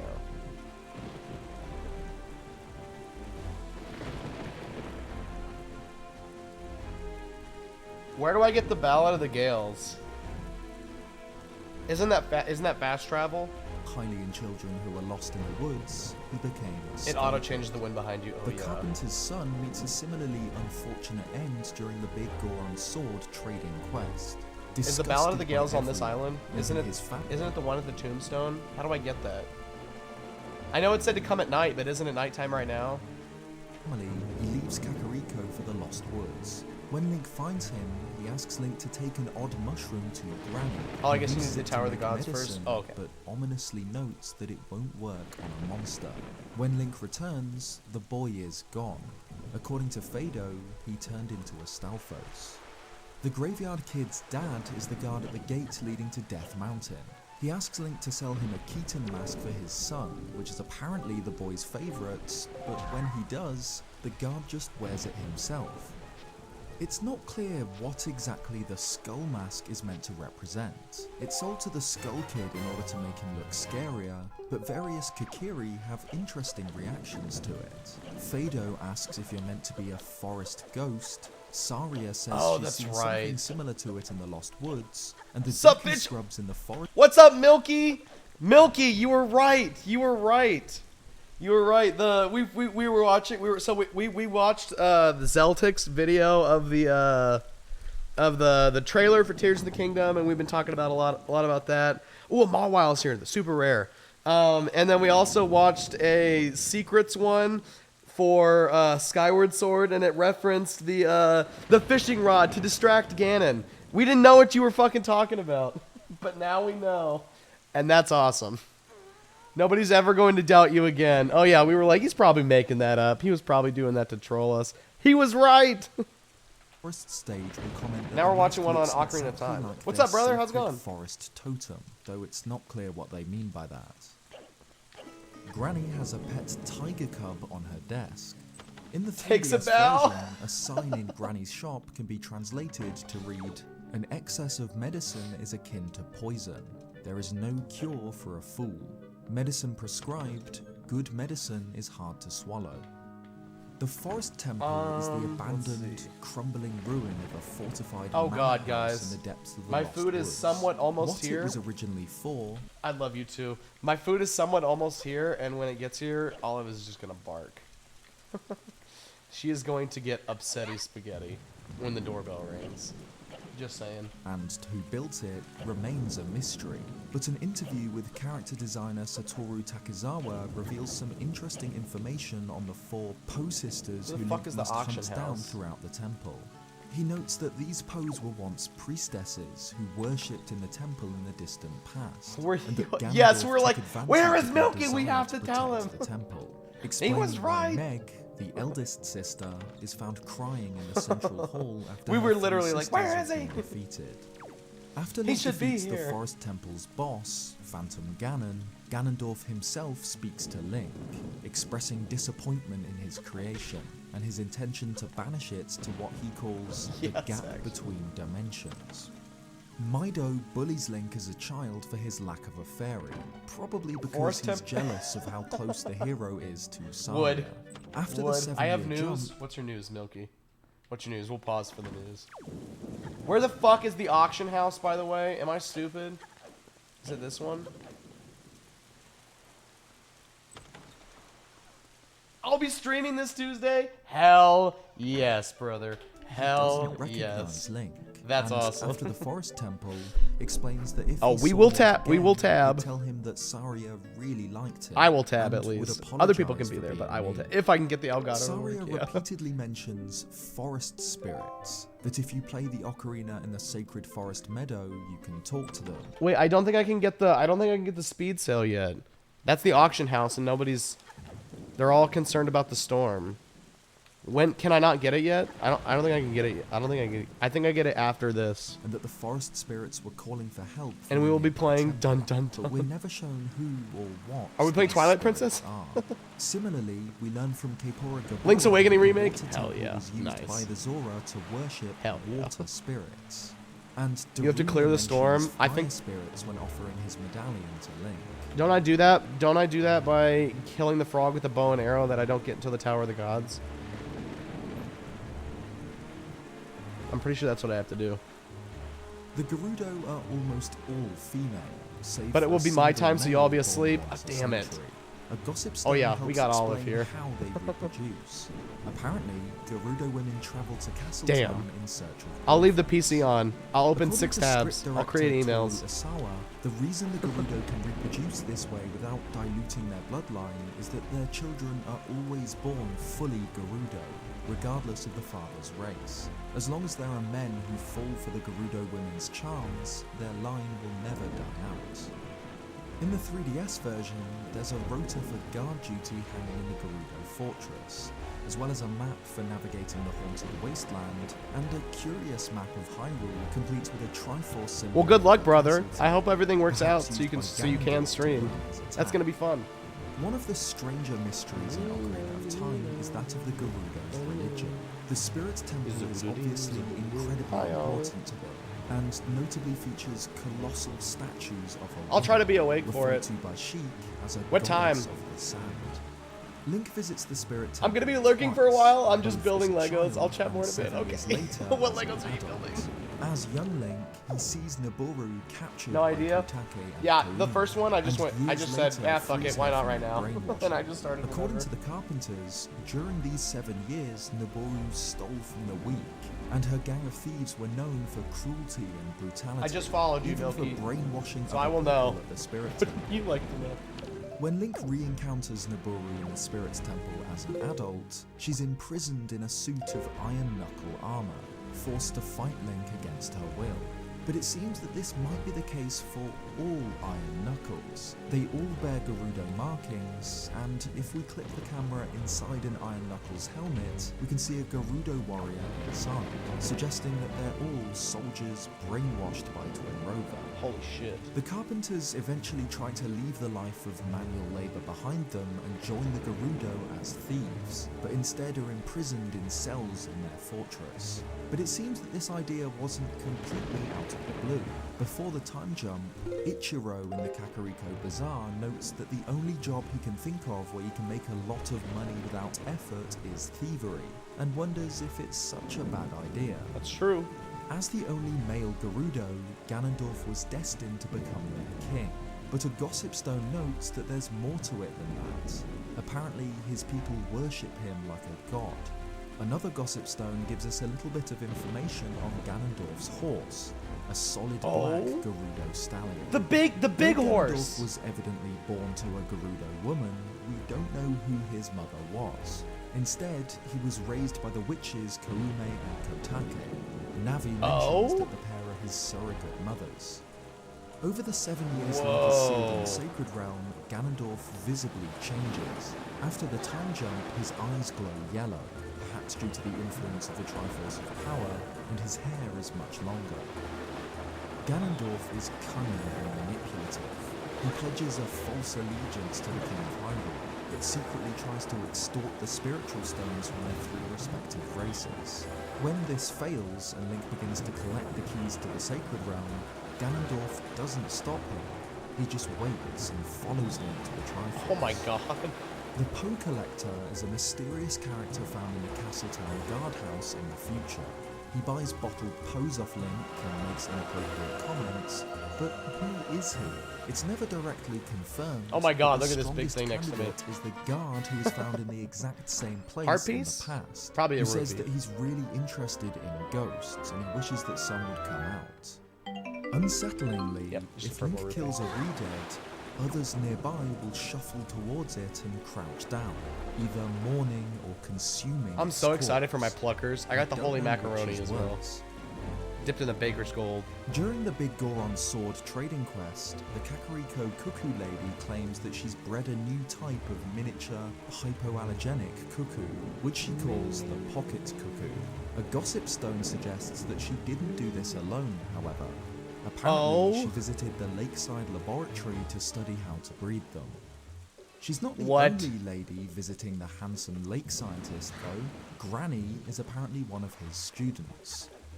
There's a shark trapped in a cage at the bottom of the laboratory's pool. And the lakeside scientist's treatment of animals gets worse with the eyeball frog, used to make eye drops for Big Goron. The scientist we found a great initially fairy mistakes fountain. the frog for a gift, and is excited about cooking up fried eyeballs for dinner before realizing that he instead needs to use it for medicine. Koizumi suggests that neither King Zora or the scientist felt particularly bad about using the frog in this way. Apparently, a memorial service is held every It's year Fee, to pay yeah. respects for animals It looks that have been exactly like used Fee. by humans. Time blocks are mysterious cubes marked with the same patterns as the Door of Time. At I can multiple carry times throughout his 60 adventure, bombs? Link needs to play the Song of Time to Christ. cause time blocks to appear or disappear. But what's actually happening here is a lot more That's kind of interesting. insane. Playing the Song of Time causes the block to 60? switch between past and present. This mechanic isn't really used in the game, but if Link plays the Song of Time to vanish a block in the future, if he then visits the same spot in the past, it will be present there, and vice versa. The owl, Kaepora What? Gabora, serves as a guide for Link throughout his adventure. The game never reveals anything about his identity, save for gossip stones that claim that he is the reincarnation of an ancient sage, and though he looks big and heavy, his Oh. character is rather light-hearted. Fans took this to mean that the owl could be a reincarnation of Roru, the Sage of Light, whose spirit remains in the Sacred Realm, which was then confirmed by Hyrule Historia. What? However, the game itself seems to contradict this. At the Spirit Temple, Kaepora Gabora notes that even he thought that the tales of a boy who could travel back and forth through time were merely legends. Information that he would definitely know if he was actually Huh. Roru. We don't know much at all about the Sage of Light, except that he built the Temple of Time to protect the entrance to the Sacred Realm. Roru's temple is the Temple of Light, the only elemental temple not explored by Link during his adventure, situated in the very centre of the Sacred Realm. The only room in the Temple of Light seen in-game is the Chamber of Sages. Roru explains why the main temples are filled with monsters. Each temple is connected to the Sacred Realm, and ever since Ganon seized the Triforce of Power by breaking into the Sacred Realm, his evil has poured out of the temples into Hyrule. Huh. It seems that knowledge of the Temple of Time's connection to the Sacred Realm is pretty common, even though Zelda claims that this is a secret passed down Look at by all of the those family. treasures right there. The Ocarina of Time itself is a striking blue colour, one that apparently glows with mystical light. It can control time, and Hyrule Historia notes a similarity to Skyward Sword's Time Shift Stones. Perhaps the Ocarina of Time was made from this material. The harp Sheik plays alongside Link's Ocarina was retroactively given a backstory in Skyward Sword, as the goddess harp used by both Link and Zelda. Link's adventure seems to have been foretold long ago. Rora explains that only one worthy of the title of Hero of Time can pull the Master Sword from its pedestal, and that Link had to be sealed for 7 years because he was too young to be the Hero of Time. Sheik tells Link of the legend of the temples, passed down by the Sheikah tribe, which tells of Ganon's occupation of Hyrule, the awakening of the sages, and the role of the Hero of Time. She notes that as Link stands there holding the Master Sword, he really looks like My the dasher is legend. approaching. According to Hyrule Historia, my dasher's King about to turn Zora's in. full name is King Zora Dibon the 16th. And according to Toru Osawa, Wait, hold on, let me do this real quick.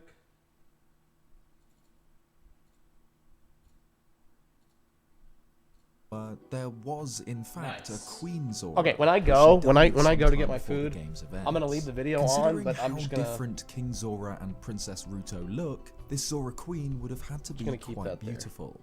According to Ruto, the Zora's spiritual stone, the Zora's Sapphire, has been passed down through their royal family and used to propose marriage. The waterfall at Zora's domain is known as the Sleepless Waterfall. Of course, Link can't I'm enter so the excited domain for my until food. he proves his connection to the royal family, and Zelda's lullaby will part the waters and allow his passage. Kaepora Gabora notes that the Zoras serve the royal family by protecting the water source, and an inscription near the falls reads, "The flow of this waterfall serves the King of Hyrule. When the king slumbers, so too do these falls." And it makes sense for the King of Hyrule to commission the Zoras to defend this water source, as Zora at the domain mentions that all of Hyrule's water flows from Zora's domain, that it travels along the river and ends up in Lake Hylia. This does mean that Hyrule's entire water supply runs under King Zora's balls, but at least it's secure. Yes! Just like the Graveyard Kid, another character mysteriously vanishes during the God, all of Hyrule's water runs under his balls. 7-year jump. Amazing. Lord Jabu Jabu, the guardian deity of the Zoras. In the Drink future, my when ball Zora's domain water. is frozen, the patron deity has disappeared. Only blocks Christ, of ice man. float where he once did. His whereabouts in this timeline are never explained.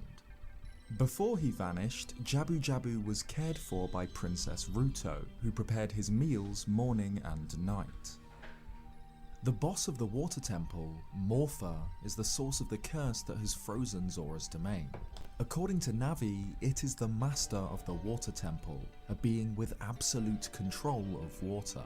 This could mean that Morpha was responsible for Dark Link's appearance earlier on in the temple, as he appears from Link's reflection on the surface of a pool of water.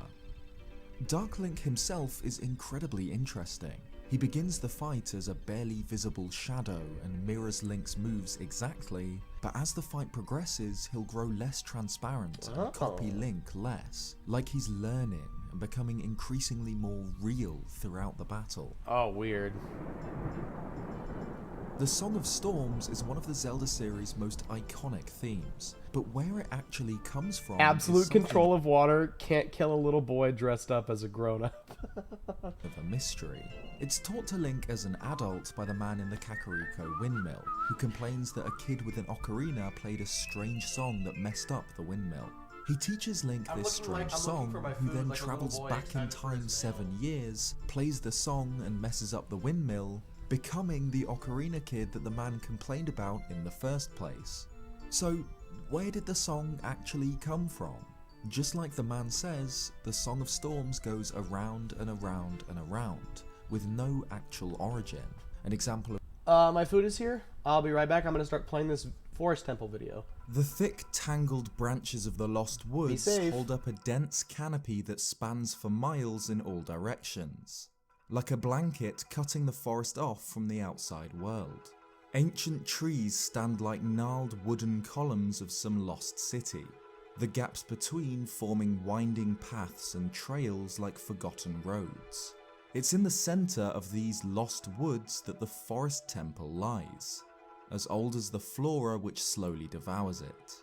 Colossal stone walls, pediments and corridors, empty halls from the high ceilings of which hang vines and cobwebs, silent courtyards open to the skies above. As you explore the deserted passages, an overbearing feeling of isolation suffocates you. There's something strange, eerie, something not quite right about this place. While by the age of the Hero of Time it's used as a place of worship for Saria, where she awakens as the Sage of Forest, the hands who built the Forest Temple are long forgotten, as is its original purpose.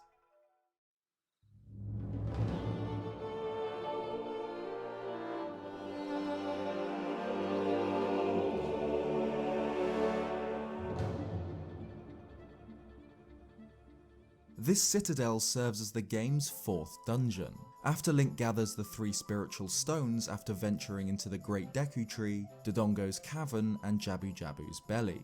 Link uses these spiritual stones, alongside the Ocarina of Time, to open the Door of Time and pull the Master Sword, which opens the Sacred Realm, the divine plane of reality on which the Triforce is hidden. Link is sealed here for 7 years, until he's old enough to be worthy of the title Hero of Time and able to wield the Master Sword. However, by pulling the Master Sword and opening up the Sacred Realm, he inadvertently led Ganondorf to the Triforce, who attempted to take the relic for himself. But due to an imbalance in his heart, he was left with only the Triforce of Power, the piece which closest suited him. Despite claiming only 1/3 of the artifact, Ganondorf was granted unimaginable power, which he used to break Hyrule and rule it with an iron fist for 7 years. Not only did he bend Hyrule to his will, his dark power corrupted the once pure Sacred Realm, with only the Chamber of Sages within the Temple of Light remaining untainted.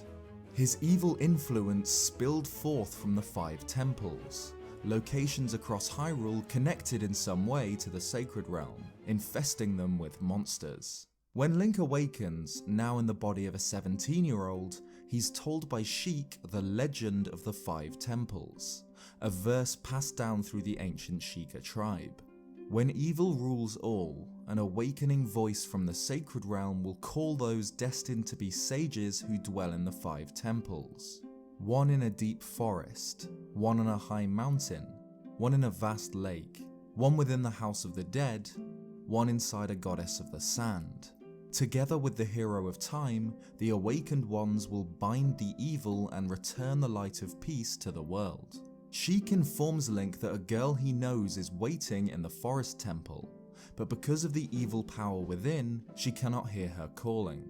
Saria reveals that the forest spirits were calling for help, so she travelled to the temple, but became trapped when she realised it was full of monsters. And so Link ventures deep into the Lost Woods, through the Sacred Forest Meadow, to the game's 4th dungeon, the Forest Temple. However, the Forest Temple isn't as simple as it seems. The other temples, while also functioning as the awakening places of their sages, all seem to serve another purpose. It's not hard to imagine that the Fire Temple was once a mine or a jail of some kind. We know that the Water Temple was built to worship water spirits, and it's filled with depictions of sea serpents and other aquatic life. The Shadow Temple was built by the Sheikah as a prison and torture chamber for enemies of the royal family, and the Spirit Temple was built by the Gerudo to worship the goddess of the sand. But the Forest Temple, an abandoned mansion deep in the woods, inhabited only by the lost souls of the undead or creatures native to the forest.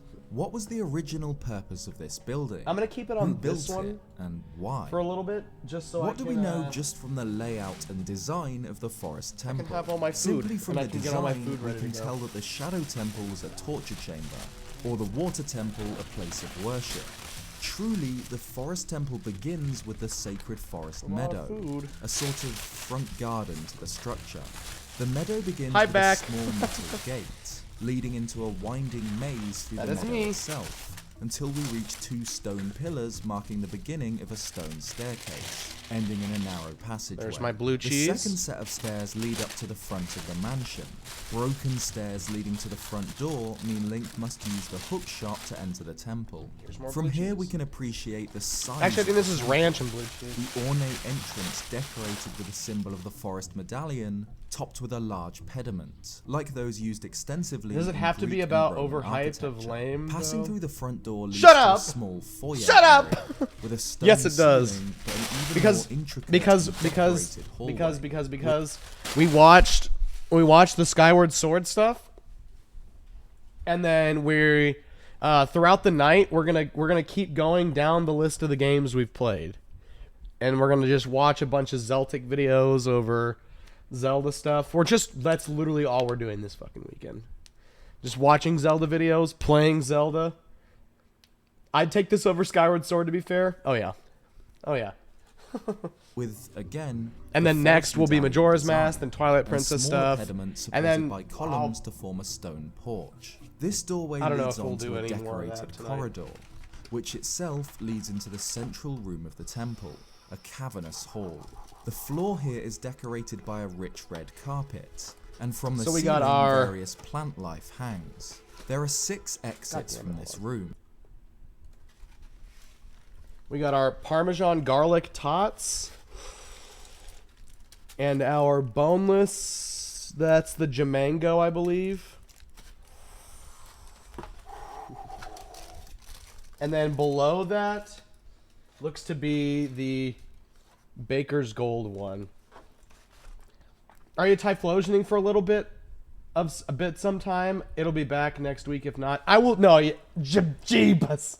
Give me some of your tots. No, get your own. Give me your tots, Napoleon.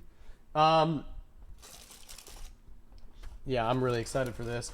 We'll. How about that? We'll do. Jeez, freaking idiot. Gosh. We'll do the Typhlosion. We'll do the Typhlosion today. I'll probably do. And then we got the Holy Mac. The Holy Mac with the marinara and the chutney. Covered in the Baker's Gold sauce. So fuck me. I literally don't even know how to start eating this. I don't even know what to eat first. Just ask the nurse. I know she has like a million in her drawer. Hey. 5 leading to other areas of the mansion, your and 1 leading Your to Kip, the not basement Napoleon. where the boss fight takes place. The rest of the temple follows the same theme Aye. of an opulent mansion, albeit one laced with traps and puzzles, like sliding blocks, falling floors, and corridors which twist the structure of the house itself. At the back of the temple is a room resembling gonna have a a Holy smaller Mac. version of the central hall, in which Link fights the mini-boss, To Stalfos. And, like few Zelda dungeons, the Forest Temple features areas which are open to the skies above, Kip with the main in the character form of 2 syndrome. courtyards accessible through the Yes, sir. northeast and northwestern doors of the main hall. These courtyards are connected by wells, leading to an underground stream, and feature balconies or crumbling columns, their walls coated in moss and ivy. Link's goals inside the temple are to hunt down the 4 Pose sisters, who steal the flames from the 4 torches. It's in the just fried central mac and hall, cheese. causing the elevator in I the don't fucking center care. to descend without him. Interestingly, these 4 sisters are named for the sisters in Little Women. That's so fucked. Once he slays the Pose, he can access the basement level, which features a sliding mechanism, hiding a small portrait gallery leading onto the boss room. A tiny chamber decorated by 6 unsettling paintings of a silhouetted structure and dead trees. There are many theories on this strange abandoned temple. It has elements which link it to the home of a wealthy family, such as the paintings in the boss room and nearby corridor, the hedge maze outside with a wolfos placed like a guard dog, the fine carpets, serene courtyards, and the general architecture of the temple. But surely we'd see more to it than this. Snow Peak Ruins, a similarly abandoned opulent mansion, features identifiable rooms such as kitchens, a library, a parlour, and bedrooms, which help solidify the idea that it was once inhabited by wealthy residents. How true. But the Forest Temple seems empty. Rooms with seemingly no purpose other than to confuse or kill those who explore them. A popular theory online is that the Forest Temple was a military base, used during the war prior to Ocarina of Time, a war that Link's mother fled when leaving him in the care of the Great Deku Tree. This theory points out the battlements atop the walls in the courtyards, which are a form of defensive architecture which allows archers defending the walls to shoot between the gaps and take cover behind the stone, which wouldn't be necessary on a conventional house. This theory also suggests that it was from the Forest Temple, a military base, that Link's mother fled to Kokiri Forest, and that the undead enemies inside may be the deceased, reanimated soldiers from this encampment. The Triforce is also present in the boss room on an ornate carpet, perhaps connecting the structure to the royal clearly what's left family. of David While Bowie's this idea labyrinth makes sense, I don't think there's enough evidence to surely say that the Forest Temple was a military base. It's far too decorated, too beautiful. I think that whatever this place was once used for, it was a purpose far more divine than conventional warfare. But the temple is a very defensive structure. From what we see in game, it can only be accessed through the front, requiring any attacker to not only navigate through the Lost Woods, but pass through a gated maze garden, travelling along incredibly narrow passageways which would bottleneck an oncoming force, leading out into a wide open area where defenders could easily deal with the thin attacking army. We see how difficult it is to fight in such a small area against a club moblin on Link's approach to the temple. Storming the citadel against a defending army would be nearly impossible. The battlements, too, suggest that the temple was built with defense in mind, as they're a purely defensive structure used in the vast majority of city walls or castles. So, what is it defending? Educate yourself? The best defended area of the Forest Temple is the area Link fights to access. What is it? The basement. When all 4 torches are lit, an elevator is present connecting the main hall with the basement. That's my second favorite movie. But if they're extinguished, the elevator hides itself, becoming flush with the surrounding floor, and it becomes impossible to access the underground section. Or, if you are new to the temple, it would be impossible to know there was a basement section at all. It seems that the entirety of the Forest Temple, the colossal, isolated, defensive fortress, was built to hide and to defend this basement level. Even once the elevator is active, an explorer must solve a final puzzle to access the locked room in which Link fights Phantom Ganon. That's true. What the fuck is the purpose of that room? This spectral Gerudo warrior wasn't part of the original design. He was created and sent there by Ganondorf himself. So, was this room just an incredibly well-defended art gallery? Oh my god. god. One can stand and appreciate 6 copies of the same creepy painting. A painting which appears to depict Ganon's tower, from which Phantom Ganon rides out to meet Link.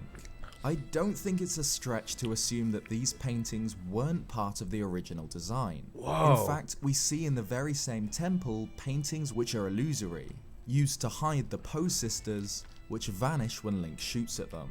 These 6 paintings, which appear to be of Ganon's tower, were likely placed here by Ganondorf's magic to be used by this phantom. Okay. So if the paintings aren't the focus of this strange little room, what is?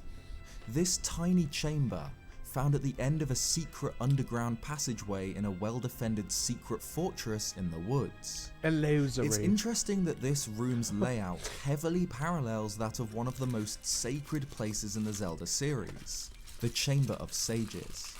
It's uncannily similar in elements of its design. The large hexagonal platform with a Triforce in the center. I didn't even think of this. It even features 6 smaller golden triangles, one representing each of the 6 sages, and has a Triforce on each point of the hexagon.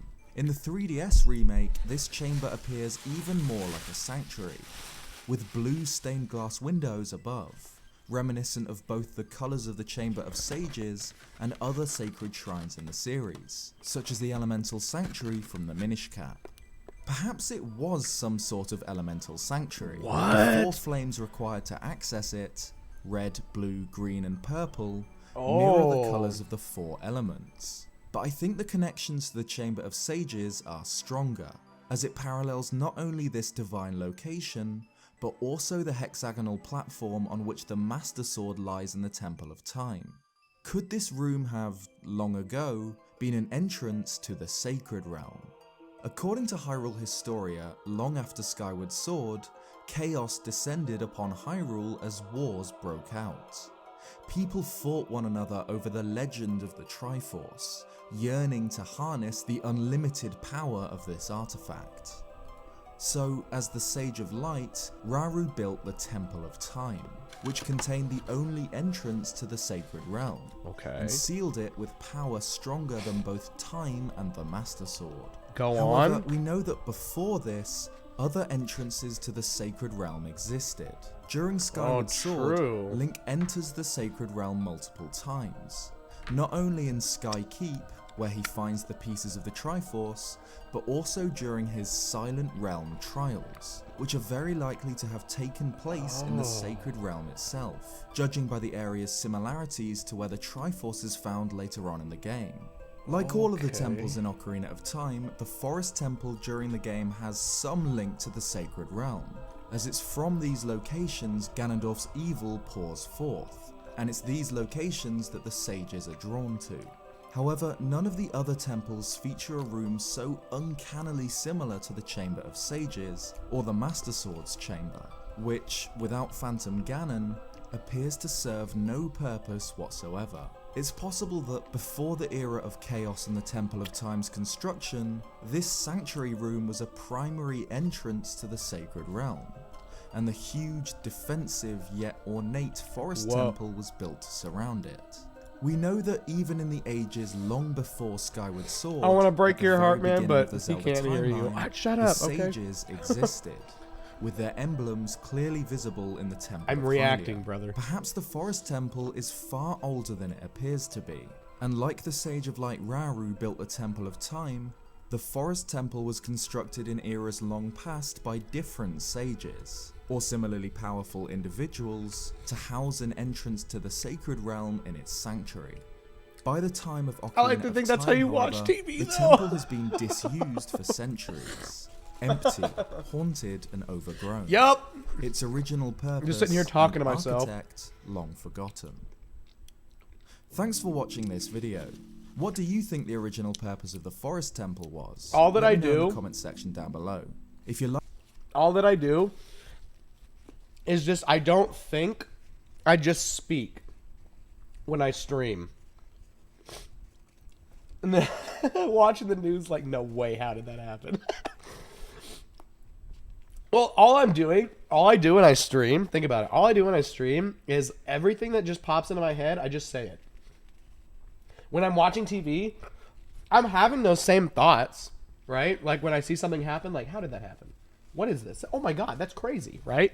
I think that, but when I stream, instead of just thinking it, I'm like, oh, and I actually like do something. Crazy. Let's see. The Mystery of Vivalgia and the Fire Temple. A 23-minute video. We're watching it. Oh, we're watching it.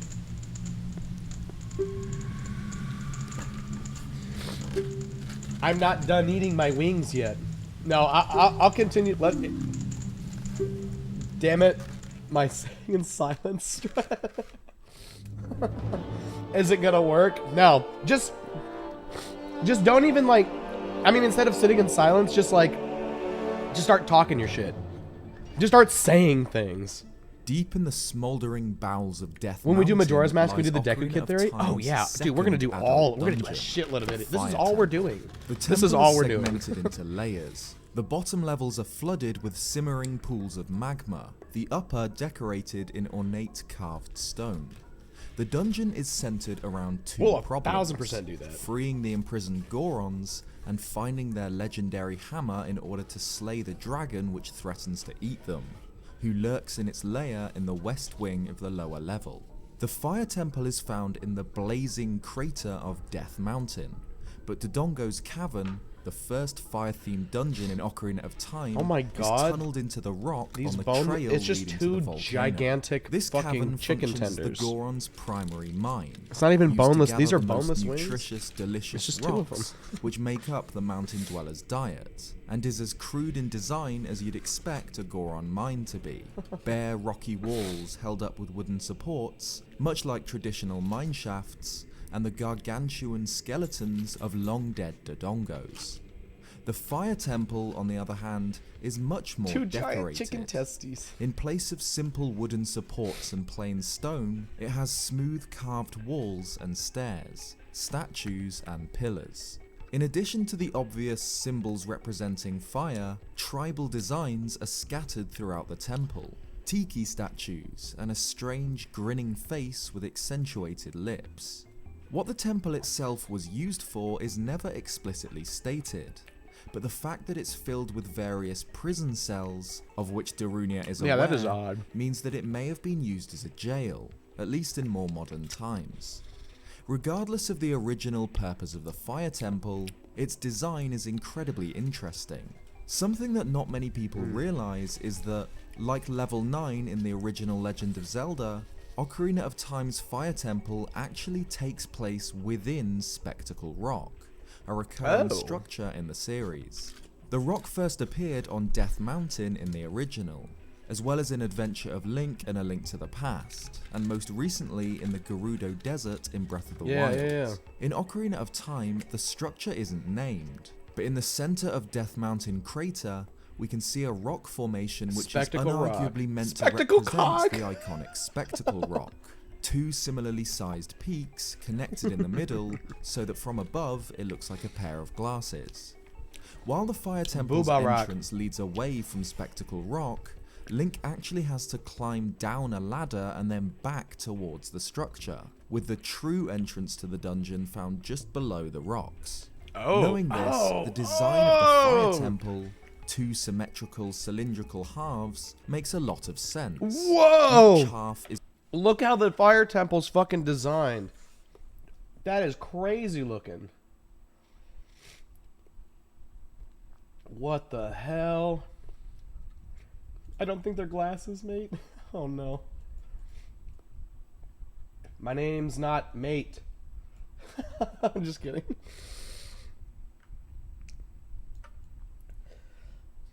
Yo, what the fuck?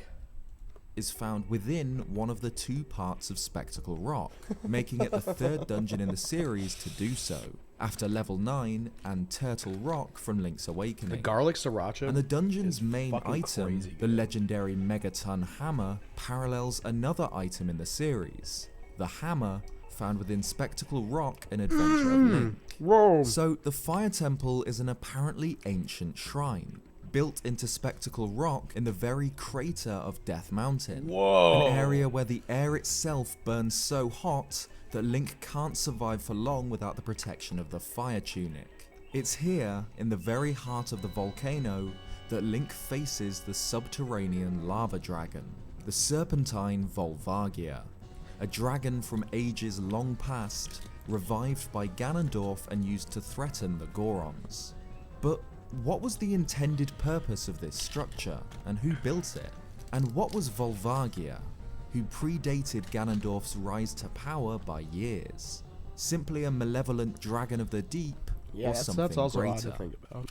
The Fire Temple is built from a strange burnished gold stone, with angular patterns and iconography on the walls. The most common symbols throughout are those of a flame, fitting for the Fire Temple, and this bizarre This is in the manga? What? What do you grinning mean? face, This is Zelda often manga? flanked on either side by the flame pattern. Despite serving as the main fire dungeon in the game, in the very center of the Goron's home of Death Mountain, the Fire Temple doesn't appear to have been built by the Gorons.